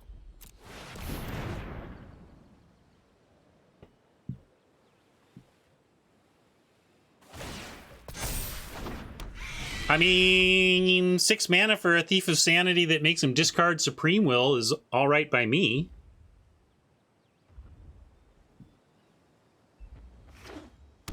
Well, let's see what they got. If they come with the Dungeon Geist here, we get the Heartless Act on our turn. Or we just lay claim to the Dungeon Geist. That could be interesting, too. Although the trouble is... oh, yeah, no, Karuga isn't the blinker. I was thinking of the Azorius one that blinks.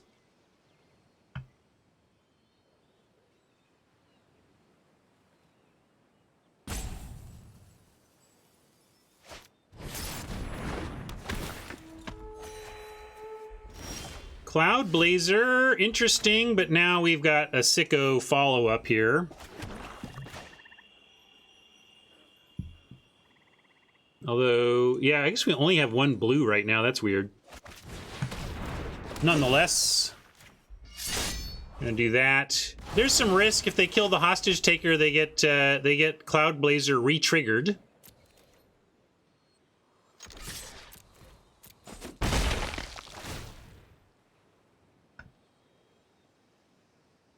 And we want creature copy of target permanent. We can we spend mana as though it's any color? Yeah, okay, so we can take Mythos and do the thing. And Sea Dasher is interesting because we can mutate the Thief, right? Yeah, copy Thief, mutate Thief. Mutate Thief is pretty darn good too, though. Just octopusing the Thief.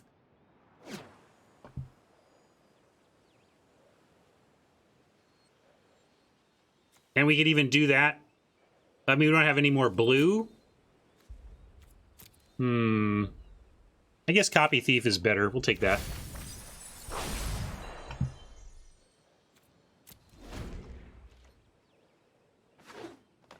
Yeah, I have so many choices. It's like, I don't know, which path do we want to take to try and win here?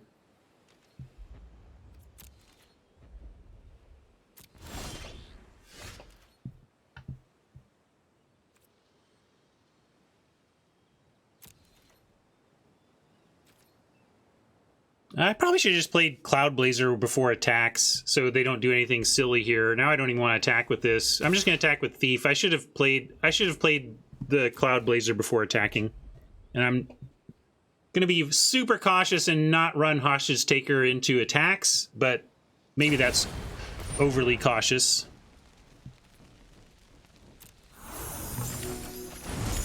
Interesting that they went for the Thief when they could have punished me again. I mean, that's why I should have done it. Like, they could have really punished me with the Hostage Taker, although, I don't know. We'll take this now for sure. Yeah, I hear you, Hat. Like I said, I should have done this first thing, play the Blazer.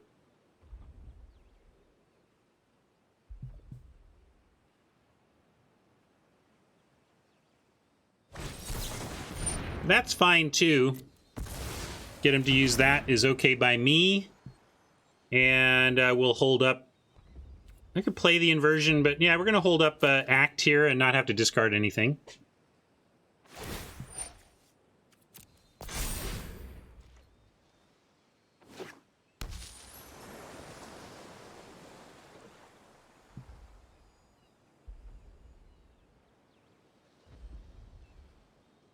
Only have one blue source right now. That's been the kind of bad luck of this particular game so far, is missing on blue.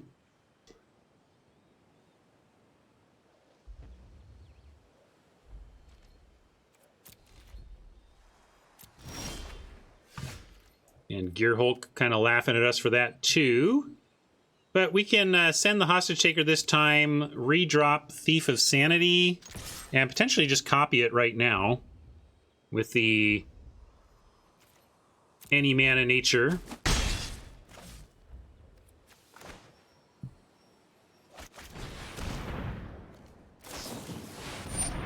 Okay, so they're gonna go for... We don't have a counter of our own, but we can copy... We still get to use Mythos, so we can copy their Gearhulk.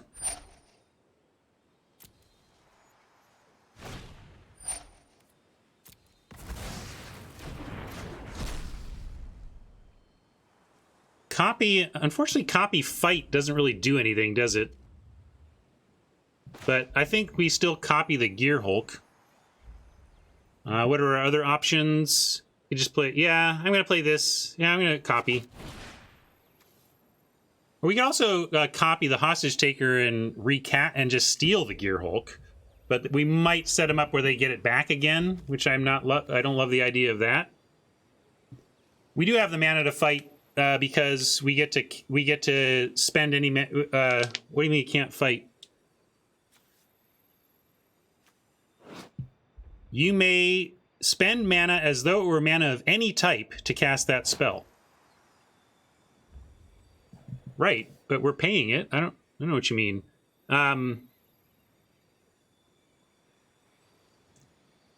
Nonetheless,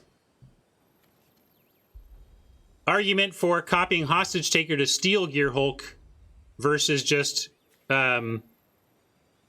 we can we can. It says, well, we should be able to. Look at what Hostage Taker says. I can spend mana as though it were mana of any type. I should be able to spend this as though it were red, as though it were green. But let's do this anyway.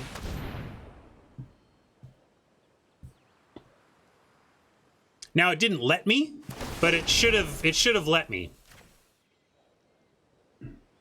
You notice it didn't give me a chance?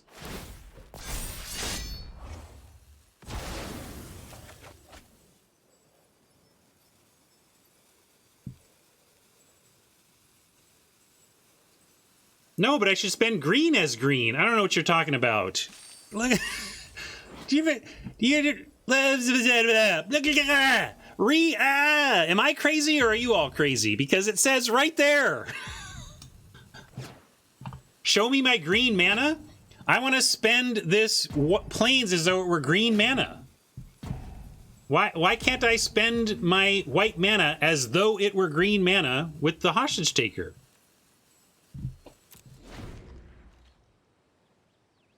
I don't even care. I'm going to lose all my games on clock today. I've already given it up.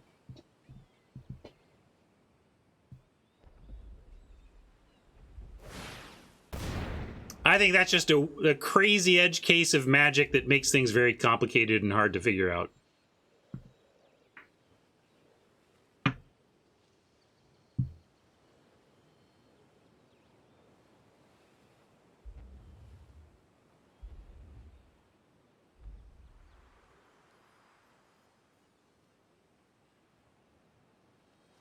That's fair, but it's the same language. It's Thief of Sanity, which is the same language.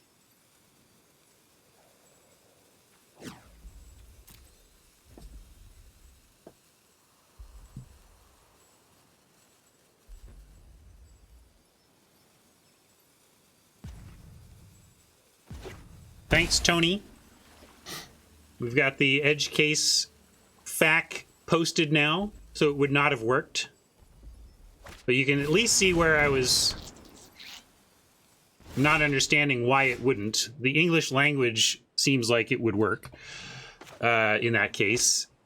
Let's cast this Gear Hulk before they do anything to us, right? I guess we can, yeah, Gear Hulk first. Gear Hulk first, dang it.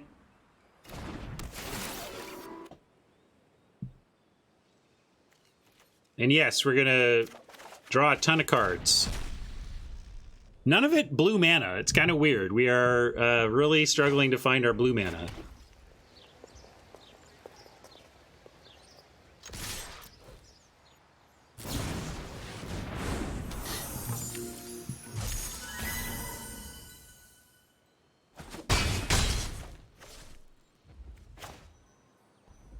Oh, discard Swamp and... Geez, Sphinx? It's like the least important card here. Somehow. I don't know. Again, trying to play fast. I don't know if that's the right discard.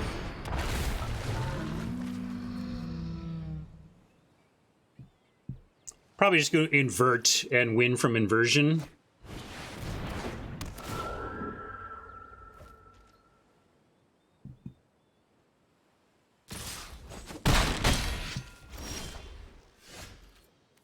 Yeah, that's what I'm going to do now.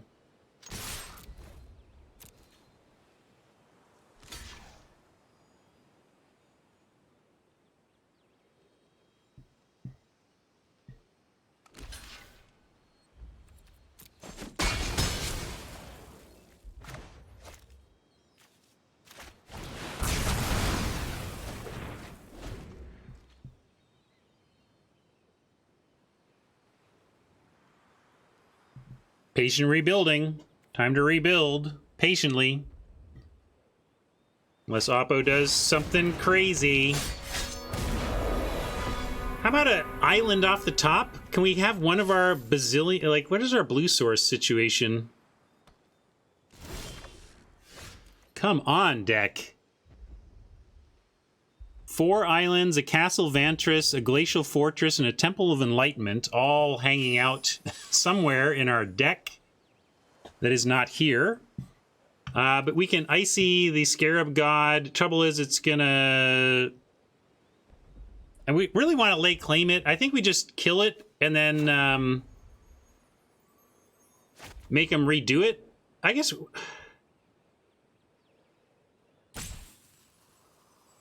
Yeah, Nightmare gets the graveyard, but that doesn't do it. It's a graveyard. Like, they can just get so much stuff here. It's tough. Maybe have to go Manipulator to deal with whatever they play. Like, they're gonna... We can't play anything with double blue. Can't cast, can't cast, can't cast, can't cast, can't cast. We literally only have Manipulator, Nightmare, or Heartless Act. And Heartless Act, we could destroy this and at least make Oppo rethink it. Yeah, when do we... When do we... I think we kill it once they go for it.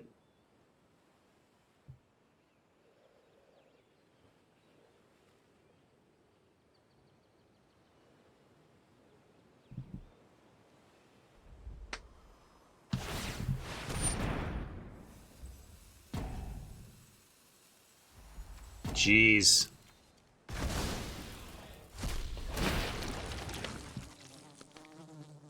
See what they're going to go for here. Because we could potentially... Oh, never mind. Now I got to put a stop. Darn it! Not my day, gang. I'm fumbling it on the UI, which is too bad because it's not executing the strategy I want. I'm going to do this... I don't know. Whatever. Now I'm just kind of sad.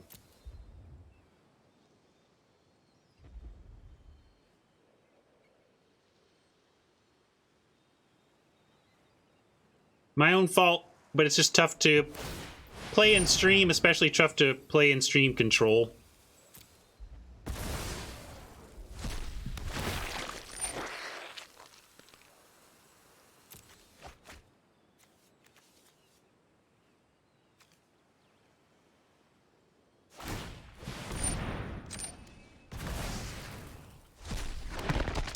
It was only on clock. I think we actually won if it weren't for clock.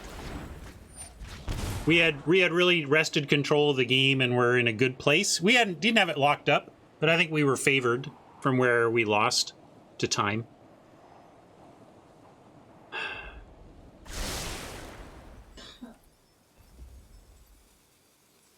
Boy.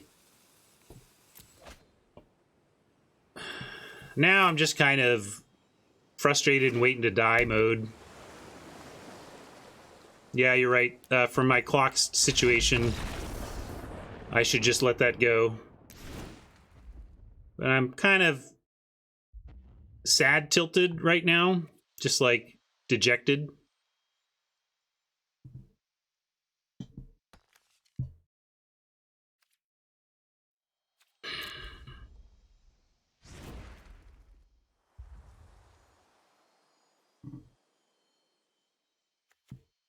Let's see, if we counter Scarab God, it doesn't come back, right?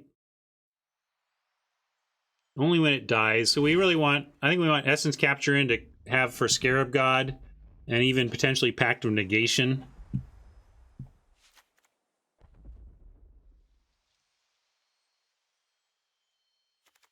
Overwhelming Splendor is not something we've talked about bringing in, but yeah, we could just try that as a kind of alternative to the Ondu Inversion, even. Oh, Inversion can be played as land, so in a sense we're swapping out a land for an 8-drop, but I'm in for that. Why not? Let's bring that in. I think maybe not the negation. And then cutting one more thing, like... trouble is, they have a lot of targets for our creature removal. Maybe, does Nightmare go here? What are we getting with the Nightmare? Palladium Mirror, I guess. Cloud Blazer. I think I'm going to cut the Nightmare. It seems a little weak against what they're up to.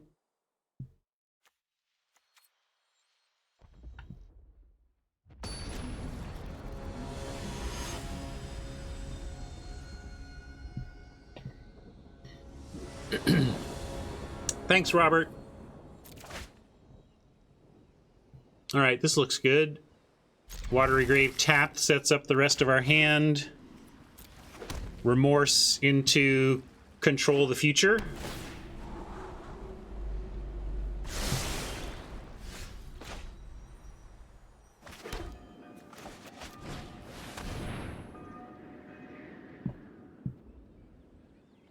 A lot of interesting stuff here. What's our toughest thing? Eldest Reborn is a lot of value. Kind of want to get rid of that. It's far off, though. But it's just kind of like the best thing in their hand. I'm going to go with that gut and get rid of the Eldest.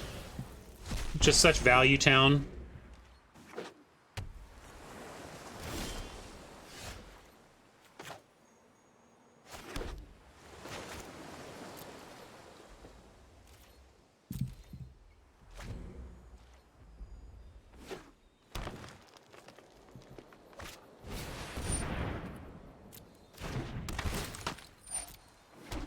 I don't know if we can Heartless Act here. I think we need to... These are both human. I guess that's a reflection token, so it's maybe that the reflection token will try to wear the octopus, and then we'll take it out at that point.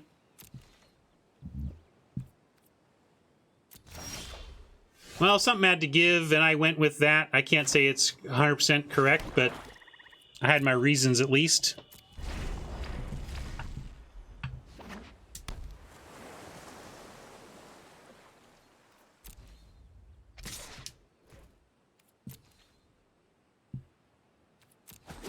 Just taking it.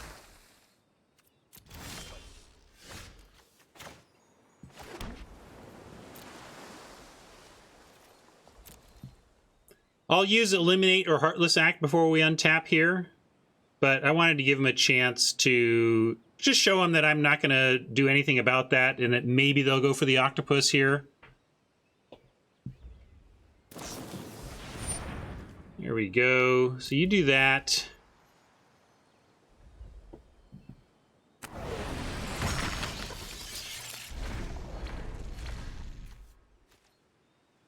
Why didn't it give me a wait.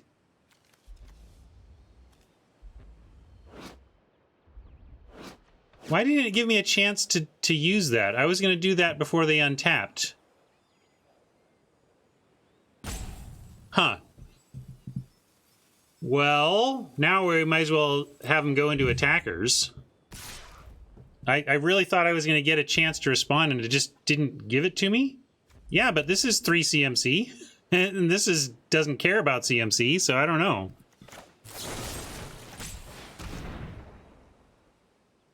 I guess so. I guess the lesson is if your opponent is doing instant speed stuff at end step, you need to put a stop there if you want to interact. It's not going to give you a chance. In the rules of Magic, we had a window to act there, but Arena did not give it to us, so that's just functionally the lesson.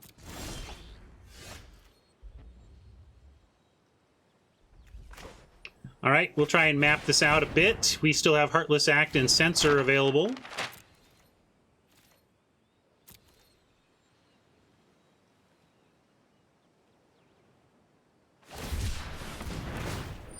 Can't stop that.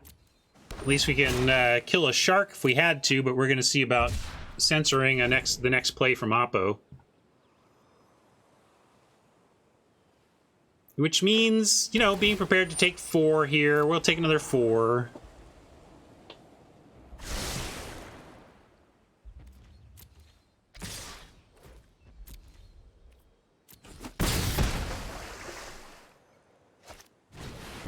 All right, so we can censor that and get to scry with the map.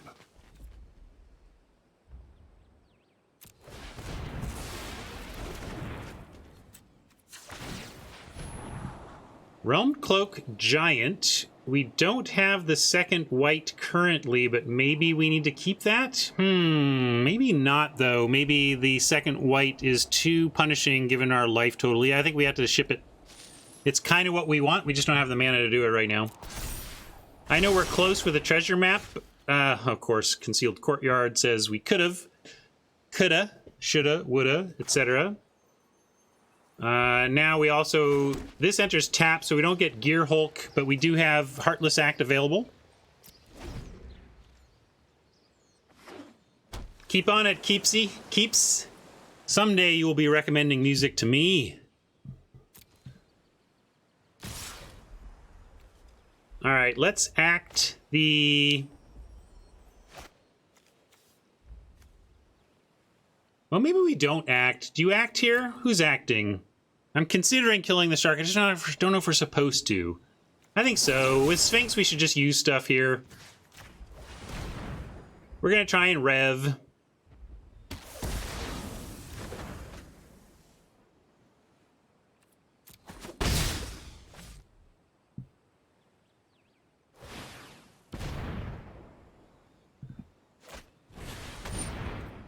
Woe is us. Thief is interesting, but not what we're on about right now. We need a little more controlling aspects. I could potentially scry again here, but I think Torrential Gear Hulk picking up Eliminate or Heartless Act is going to be fine. Possibly even picking up Censor if they go for a tap-out play next turn. But I'm going to go to draw. Ooh, Mauling is interesting too. But again, I like Gear Hulk trying to ambush something and kill something.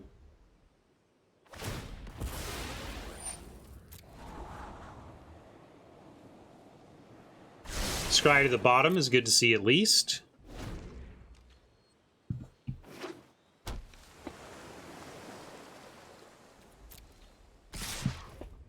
Cross fingers, this might not even resolve. We don't know what these two cards are.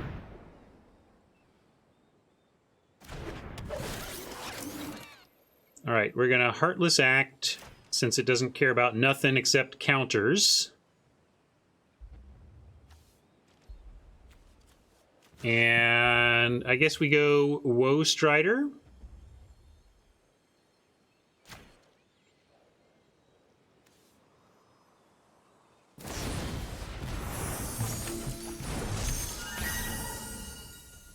That's all right. It just means we get to Gear Hulk again.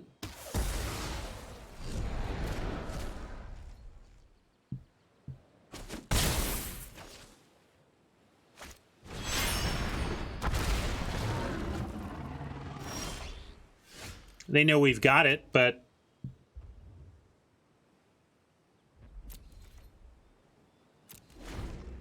still the plan. Now they have a second black. They didn't have a second black to escape the Woe Strider until now. Yeah, that's fair, Toto. Did we have to exile it? That's another consideration. We only get one more of each.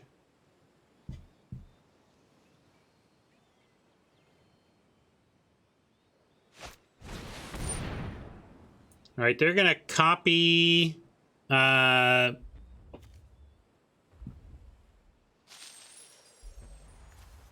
Yeah, see, now it's true. We do it like... Now, if we had it the other way, I would do that. I would do it the other way. They're going to get another Karuga no matter what we do here.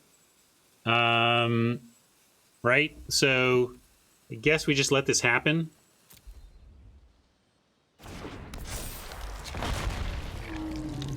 And they're legendary anyway, only gets to keep one. So it's just kind of a weird card draw spell. Kind of a cycle there.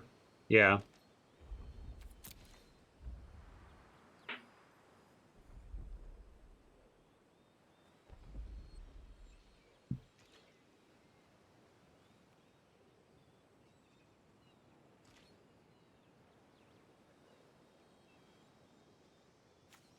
I'm going to go Hulk over map. We can put a counter here, though, and maybe scry upkeep.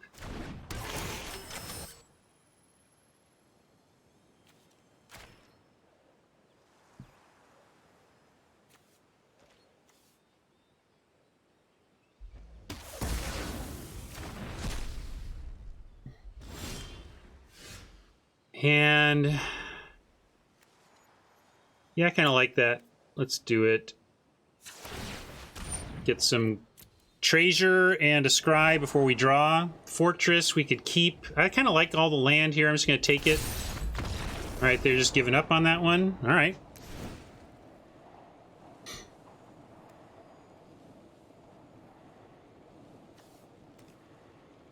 "12 minutes. Maybe I can win game 3. Any more swaps here? We are going to be on the draw this time. We could bring back in Nightmare. They did show us, you know, some stuff to consider on Nightmare. It's just there's not a ton, though. I don't love the Nightmare here, even though Graveyard does matter some. That's true. It does get the Graveyard. If we bring it in, what are we cutting? Maybe we cut one of the hand destruction on the... Given that we're on the draw. Might cut a Remorse. I think I'll do that.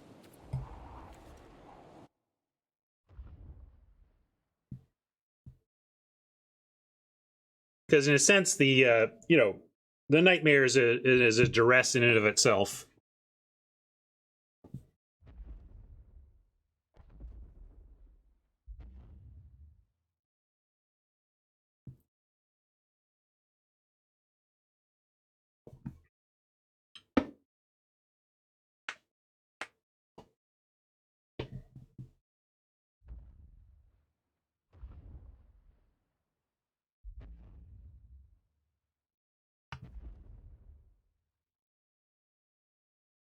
Doesn't do much. You're not giving me any winks, Rob, but I know you're just riffing off the Thoughtseize, but Thoughtseize turns out better than Remorseless whatever.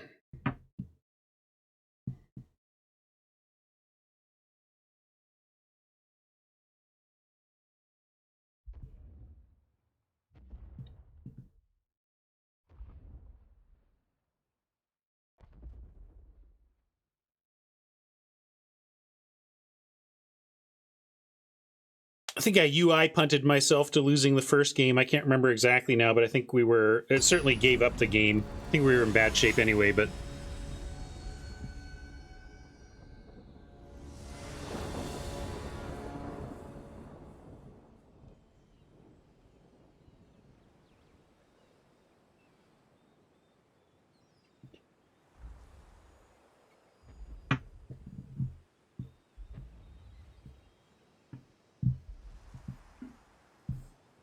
Thoughtseize is still better. I mean, are you serious, Rob, or not? That you would play between those two cards? Would you play Thoughtseize or Remorse? You got to play Thoughtseize, right? If you don't give me your kappas, I can't tell how interesting you're being.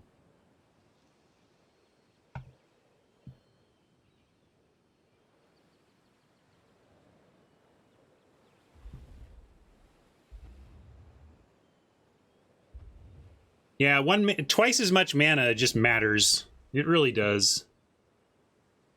And while the Remorse one has something to do as a late game top deck a little better than Thoughtseize, I just don't see disrupting the potential of a 1/2 plus curve out.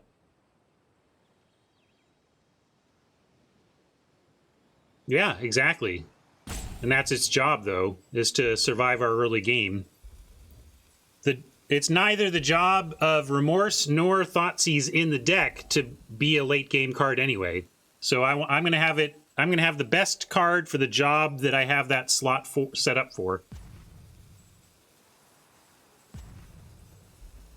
Maybe Oppo had to go. I could explain what we were calling a shame scoop. We felt Oppo scooped early last time, so it looks like we're gonna maybe get a boring win here.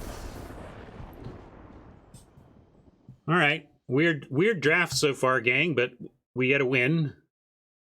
We are so good at this.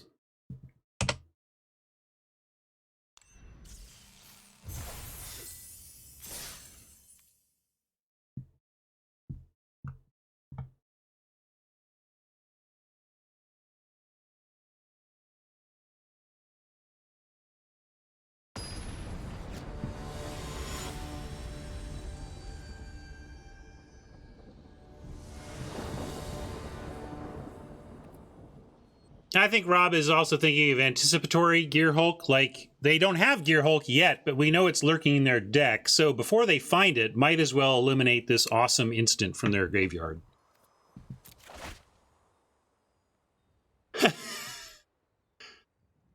Kind of want to keep this. Is that crazy? We do get Castle Vantress going on 5.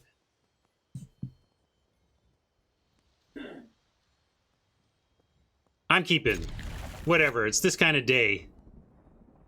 We could save the inversion. It's a long way off from being cast, but we have plenty of land, so we can at least wait and see.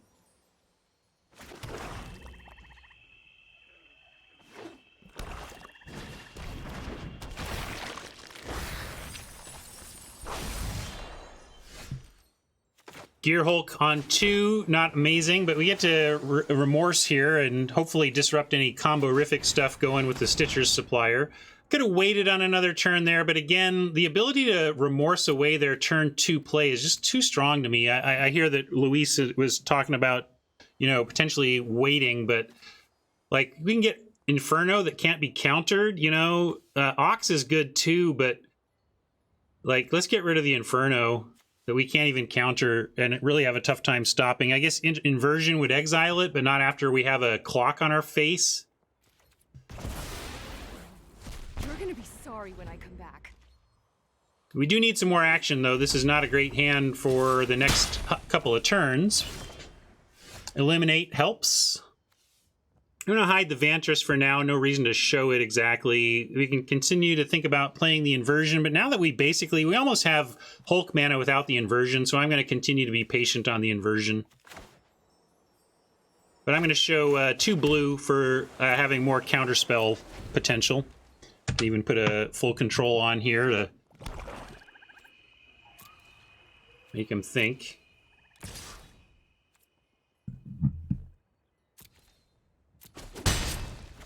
Oh, we don't need to. We have Illuminate doing the same trick. Never mind. Now, we can't even activate Vantress yet, so I'm just going to even out our mana. Play another Swamp. And let Oppo come up with something to do that we care about.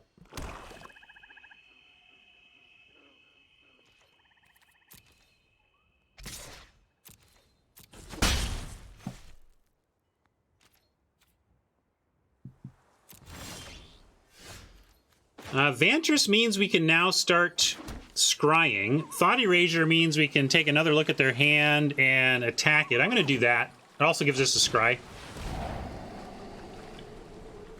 So, Rankle is not eliminatable. We have 2 removal spells. One of them can be recast with Gear Hulk, but Eliminate only gets the small stuff. Kind of makes me want to ditch Rankle here and make him drop Whisper to get anything done. Late Claim we're going to keep. We're close enough to mana to cast that it'll be a game-swinging spell if we do. We can start playing our Splans if we have to.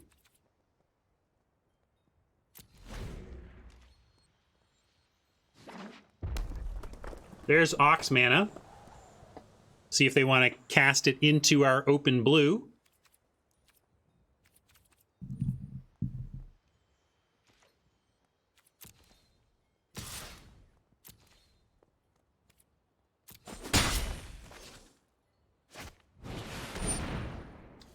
Yeah, Mauling in Yard is a good plan for the Gear Hulk. Yep. But there we go. Now they're going for that, and we can eliminate the Whisper. Oh, no, we can't eliminate Whisper.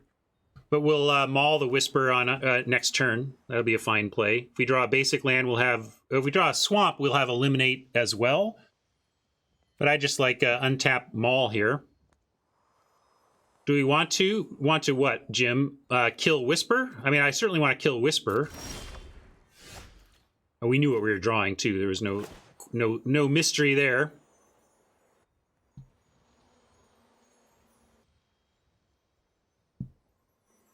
Yeah, that's true. Let him sack and then kill the... It is instant. That's a good call, Jim. I was just thinking, don't want this. We can at least wait. If Oppo goes for casting a creature spell, then we can Hagra in response if we want to. Although the trouble is that gives them the choice. You know, if we let them untap, they do have the choice, and they may just decide that... They really, yeah, inversion as land makes some sense. Let's do that for starters. I like that. But I think mauling, I like mauling Whisper. I'm going to maul Whisper. I don't even want to give him the chance to bring anything back.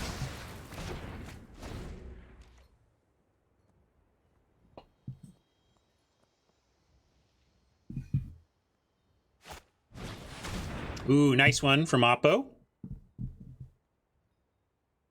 But we have Hulk or Claim, both of which are pretty good here. Got to leave us with one.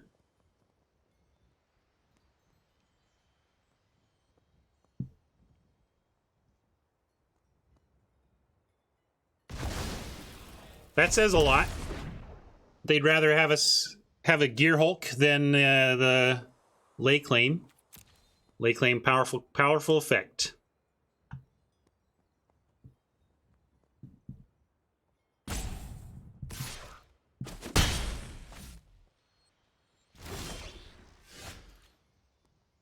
Waker, we're one away from being able to cast. We have the mauling for free here.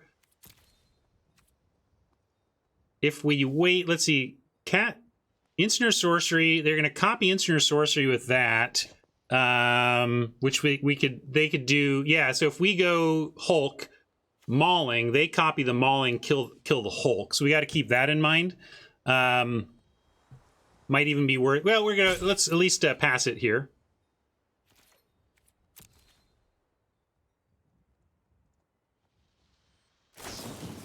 Okay, so they're going for the dual caster. That's super interesting.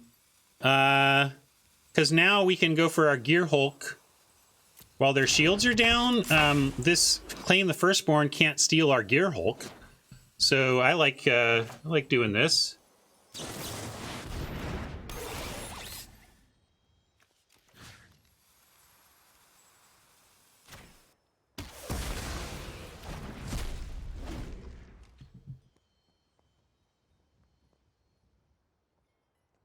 Ox is going to be a good play for them. Yeah, that's fair. They're just doing it because they're planning to Ox. Good call. Maybe they just drew Captivating Crew, though, and that changed their opinion on things. We get a castle.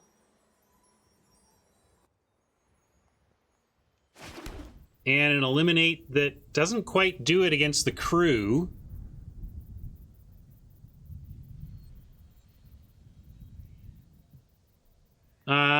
Do we play the Waker, or is that just too much doom with the Captivating Crew? Thing is, if they steal the Waker and attack, like we can eliminate this and crack back for so much. I'm gonna attack first anyway.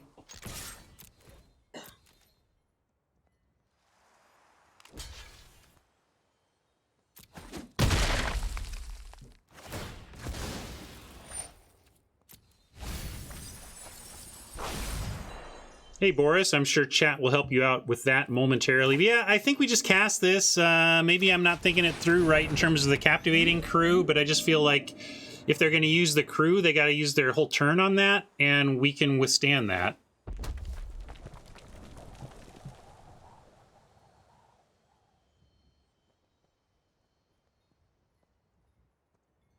Maybe not for two attacks in a row, though. Like, they get hit us for 10 here. I don't know. Or 11, because they steal the Waker, and then the Captivating Crew becomes 4 again.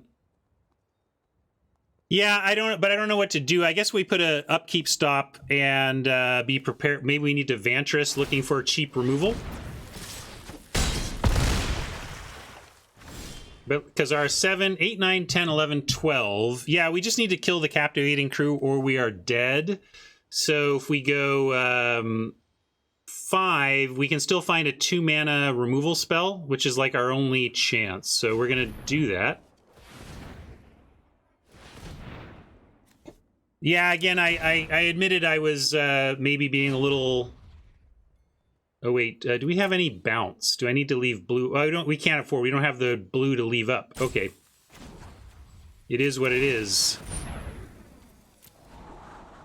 Languish is close, but not quite here. We do have... Actually, we have the ability to chump. Wait. We keep the Languish. Because we keep both back. But now we keep both back. No, that doesn't do it, does it? Because 3 is enough to kill. So we have to bottom both.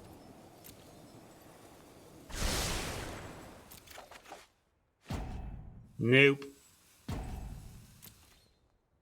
All right. Crew got us, but I probably misplayed that. I think we could have played around the crew better and at least given ourselves another draw or two.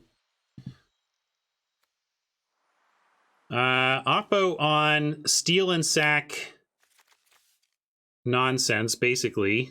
Red, black, Steel and Sack aggro. We want to counter stuff. We got to counter early creature spells. Might need a ratchet bomb.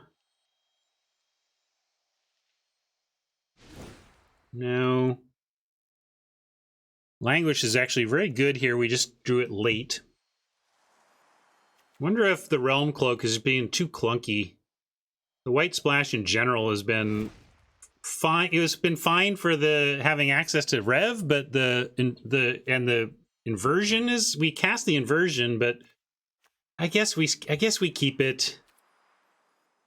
Sweeping is good against this team. There's the Archfiend that could also be... This is maybe is the place we minus? Nah. Math looked at that too. It kind of does a thing, but still not really what we want, I don't think. Maybe we cut Patient Rebuilding. We don't want to fill their graveyard with options for various shenanigans there. And then that's okay.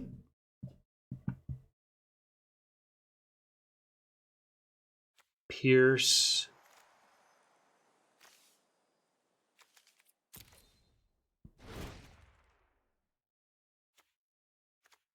Doom Foretold. Doom Foretold feels underwhelming, feels kind of random. I don't know if we have what the real plan for it is. I'm just going to run this. You might be right on Doom Foretold. I just couldn't quite process it as a yeah, so I just passed.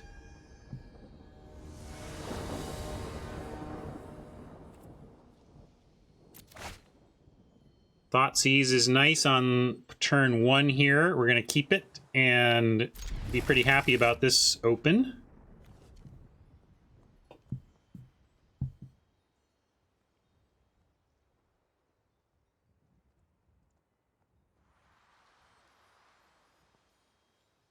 Swamp, Thoughtseize. Could wait till 2 on Thoughtseize. Like, I like stopping their turn 2 play, but we probably don't need to Thoughtseize on 1. We can even go Watery Grave tapped. I'm going to do that. We can wait till 2 for the Thoughtseize.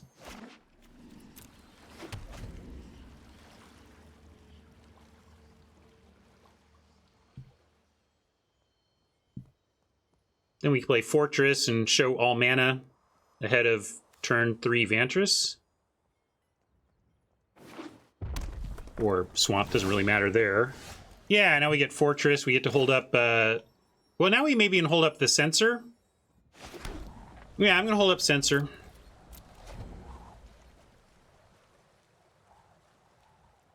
We can stop anything of relevance they're going to try and do this turn and go for a Thoughtseize on 4. Yeah, with... Well, let's see. Yeah, we'll just counter that. I don't want to lose any of my cards, so I'll lose that one. Now we get Chapel holding up Neutralize, and then hopefully they cast something that we don't even care about, like a 2-drop that we can, a 2-power that we can get. Nope. But this is cool. Now we get. Well, I'll play Vantress. No, I'll play Swamp, and then Thoughtseize, and then we have Neutralize and Elspeth's Nightmare waiting in the wings. Hazaret, Banefire, not counterable Banefire versus a Hazaret that's not going to do anything for a while. Interesting. I guess we take Hazaret and then Nightmare away the Banefire.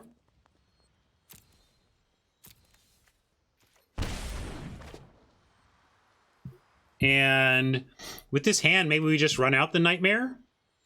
Like, they need to draw something in order to even have a play. So let's Nightmare now. We go shields down on Neutralize, but they have 0 in the hand that we want to counter right now.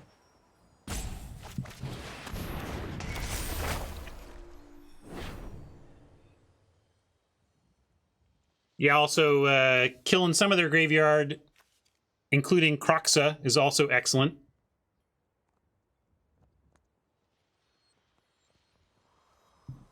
So this is really answering everything they had going. Then we Vantress, and our card draw becomes incredible, and we have Neutralize up, scrying 2 when we don't need to. That's great, because they get the Neutralize, but we get our Castle Vantress. They can't take away our Vantress. What a draw. To have, yeah, they found something. But hey, they took the counterspell, and what we were trying to do is leave up the counterspell. Or what we were debating between is leaving up the counterspell anyway. And now it's cool because we have a sneaky hidden Torrential Gearhulk in our hand.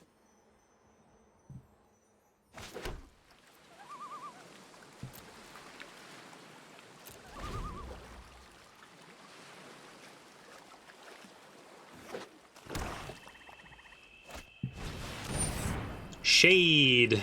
Throw in shade. Well, Gearhole can just straight up block that thing. I'm gonna go for the Scry as opposed to using the Heartless Act. Oh, even better-ish? Maybe we just want the land and then we leave Hostage Taker behind. There is a sensor that we could end up countering something with.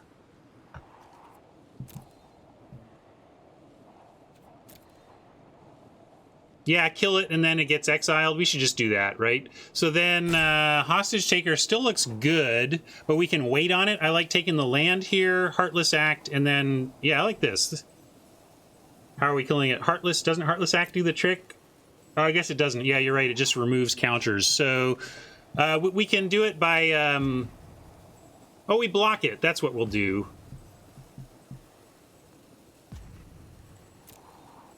I still like both of these. I still like both of these.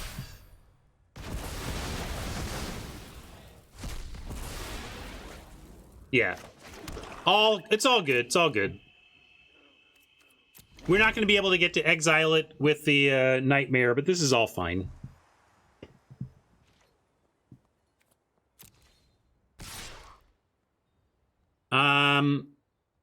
If we play this out and block it, they just recast it, but still saves 5. If this is a burn spell or something, okay. Ooh, actually, look, I mean, they're pausing.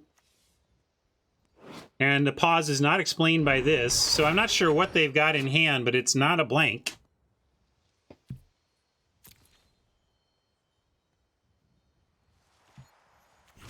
But let's see what they got.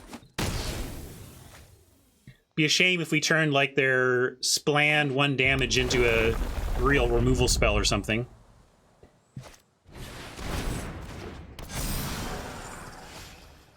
Now we got our Hostage Taker. And we're going to steal it and cast it now. Of course, if it dies, it goes back to their side, but it gets it off of their side for right now.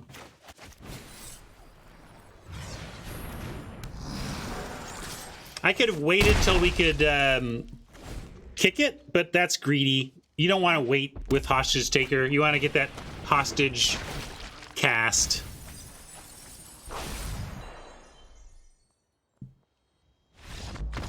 All right, they're giving that one to us. And I guess I like running that back.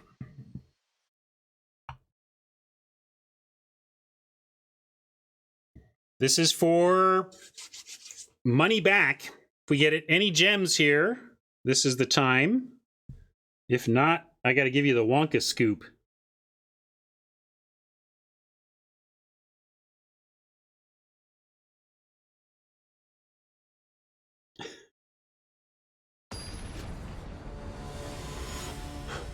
Deborah Bricks to retire after Biden transition. She's just like, I'm going to go take a nap for a decade. This looks great. Erasure into Thief. Hopefully erasing anything that would stop our Thief from going nuts on him. Of course, they have discard too, so we might not even untap to see our own Thought Erasure happen. I like Lockthwain tapped, and then we get Island untapped and have our curve out Erasure into Thief.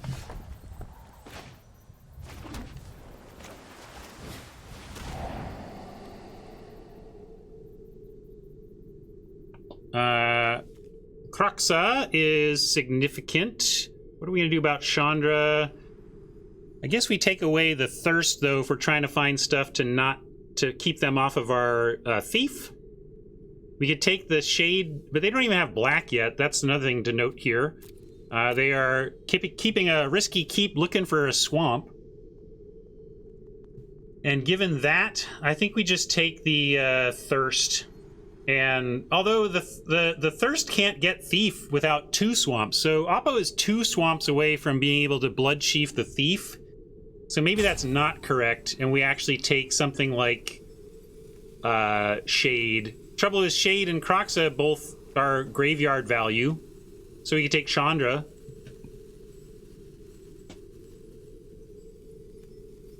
As weird as that is, because they're good news is Oppo's far away from anything here, right? So yeah, I guess Chandra, weird as that is, we're not gonna keep the Realm Cloaked, though. That's also far away from us.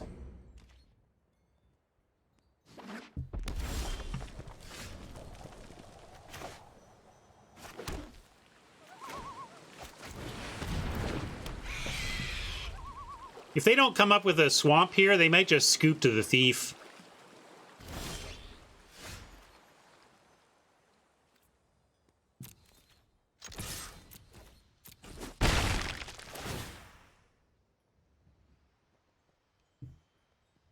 Cast. So if we take a swamp, we can't cast it, and they're not going to get either of these, so ha ha ha!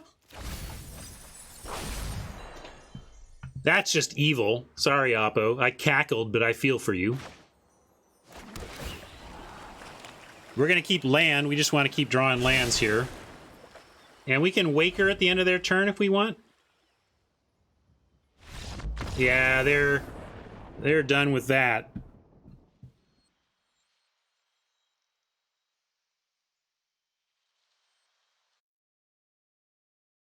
Sorry, Oppo. We've all been there. You took your chance. No shame in that keep either. I get it. They find their swamp and their whole hand is turned on and it looks pretty good.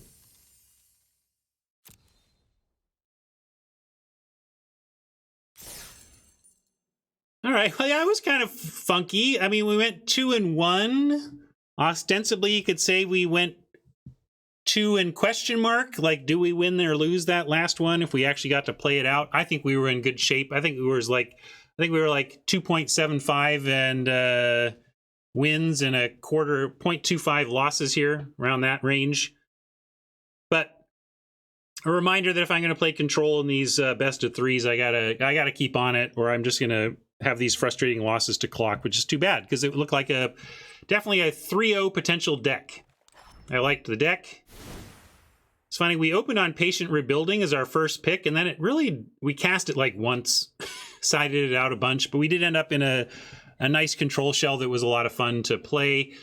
And it's really what kind of Cube brings. You don't get decks this control-y in typical limited. You know, if we're doing Zendikar or whatever the latest set is, it's really tough to get this kind of control deck out of it. So that's really what I love about Cube, is it brings that constructed feel to my limited game in a way that I really like.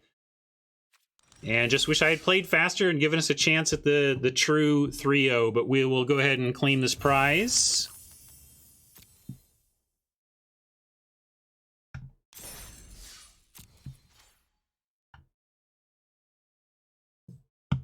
And say thank you to our YouTube friends for hanging out. YouTube friends, don't forget our sponsors, Card Kingdom and their holiday guide, and of course Spumoni Works and the sweet gear you can find there. Remember, if you go to Spumoni Works, you better use that Go Shopping discount code. It gets you 15% off, and it lets Oni know that he owes me some design time. So if you want to get me some design time in exchange for awesome pins, it's like win, win, win, win. There's like so many wins in the whole thing, I can't even count them all. Oni wins, I win, you win, YouTube wins, the stream wins. The world is just so much winning, I'm getting tired of it here. So go win some more over at Oni's spot. And I'm going to say thanks, YouTube friends. Hit that like button and we'll catch you next time.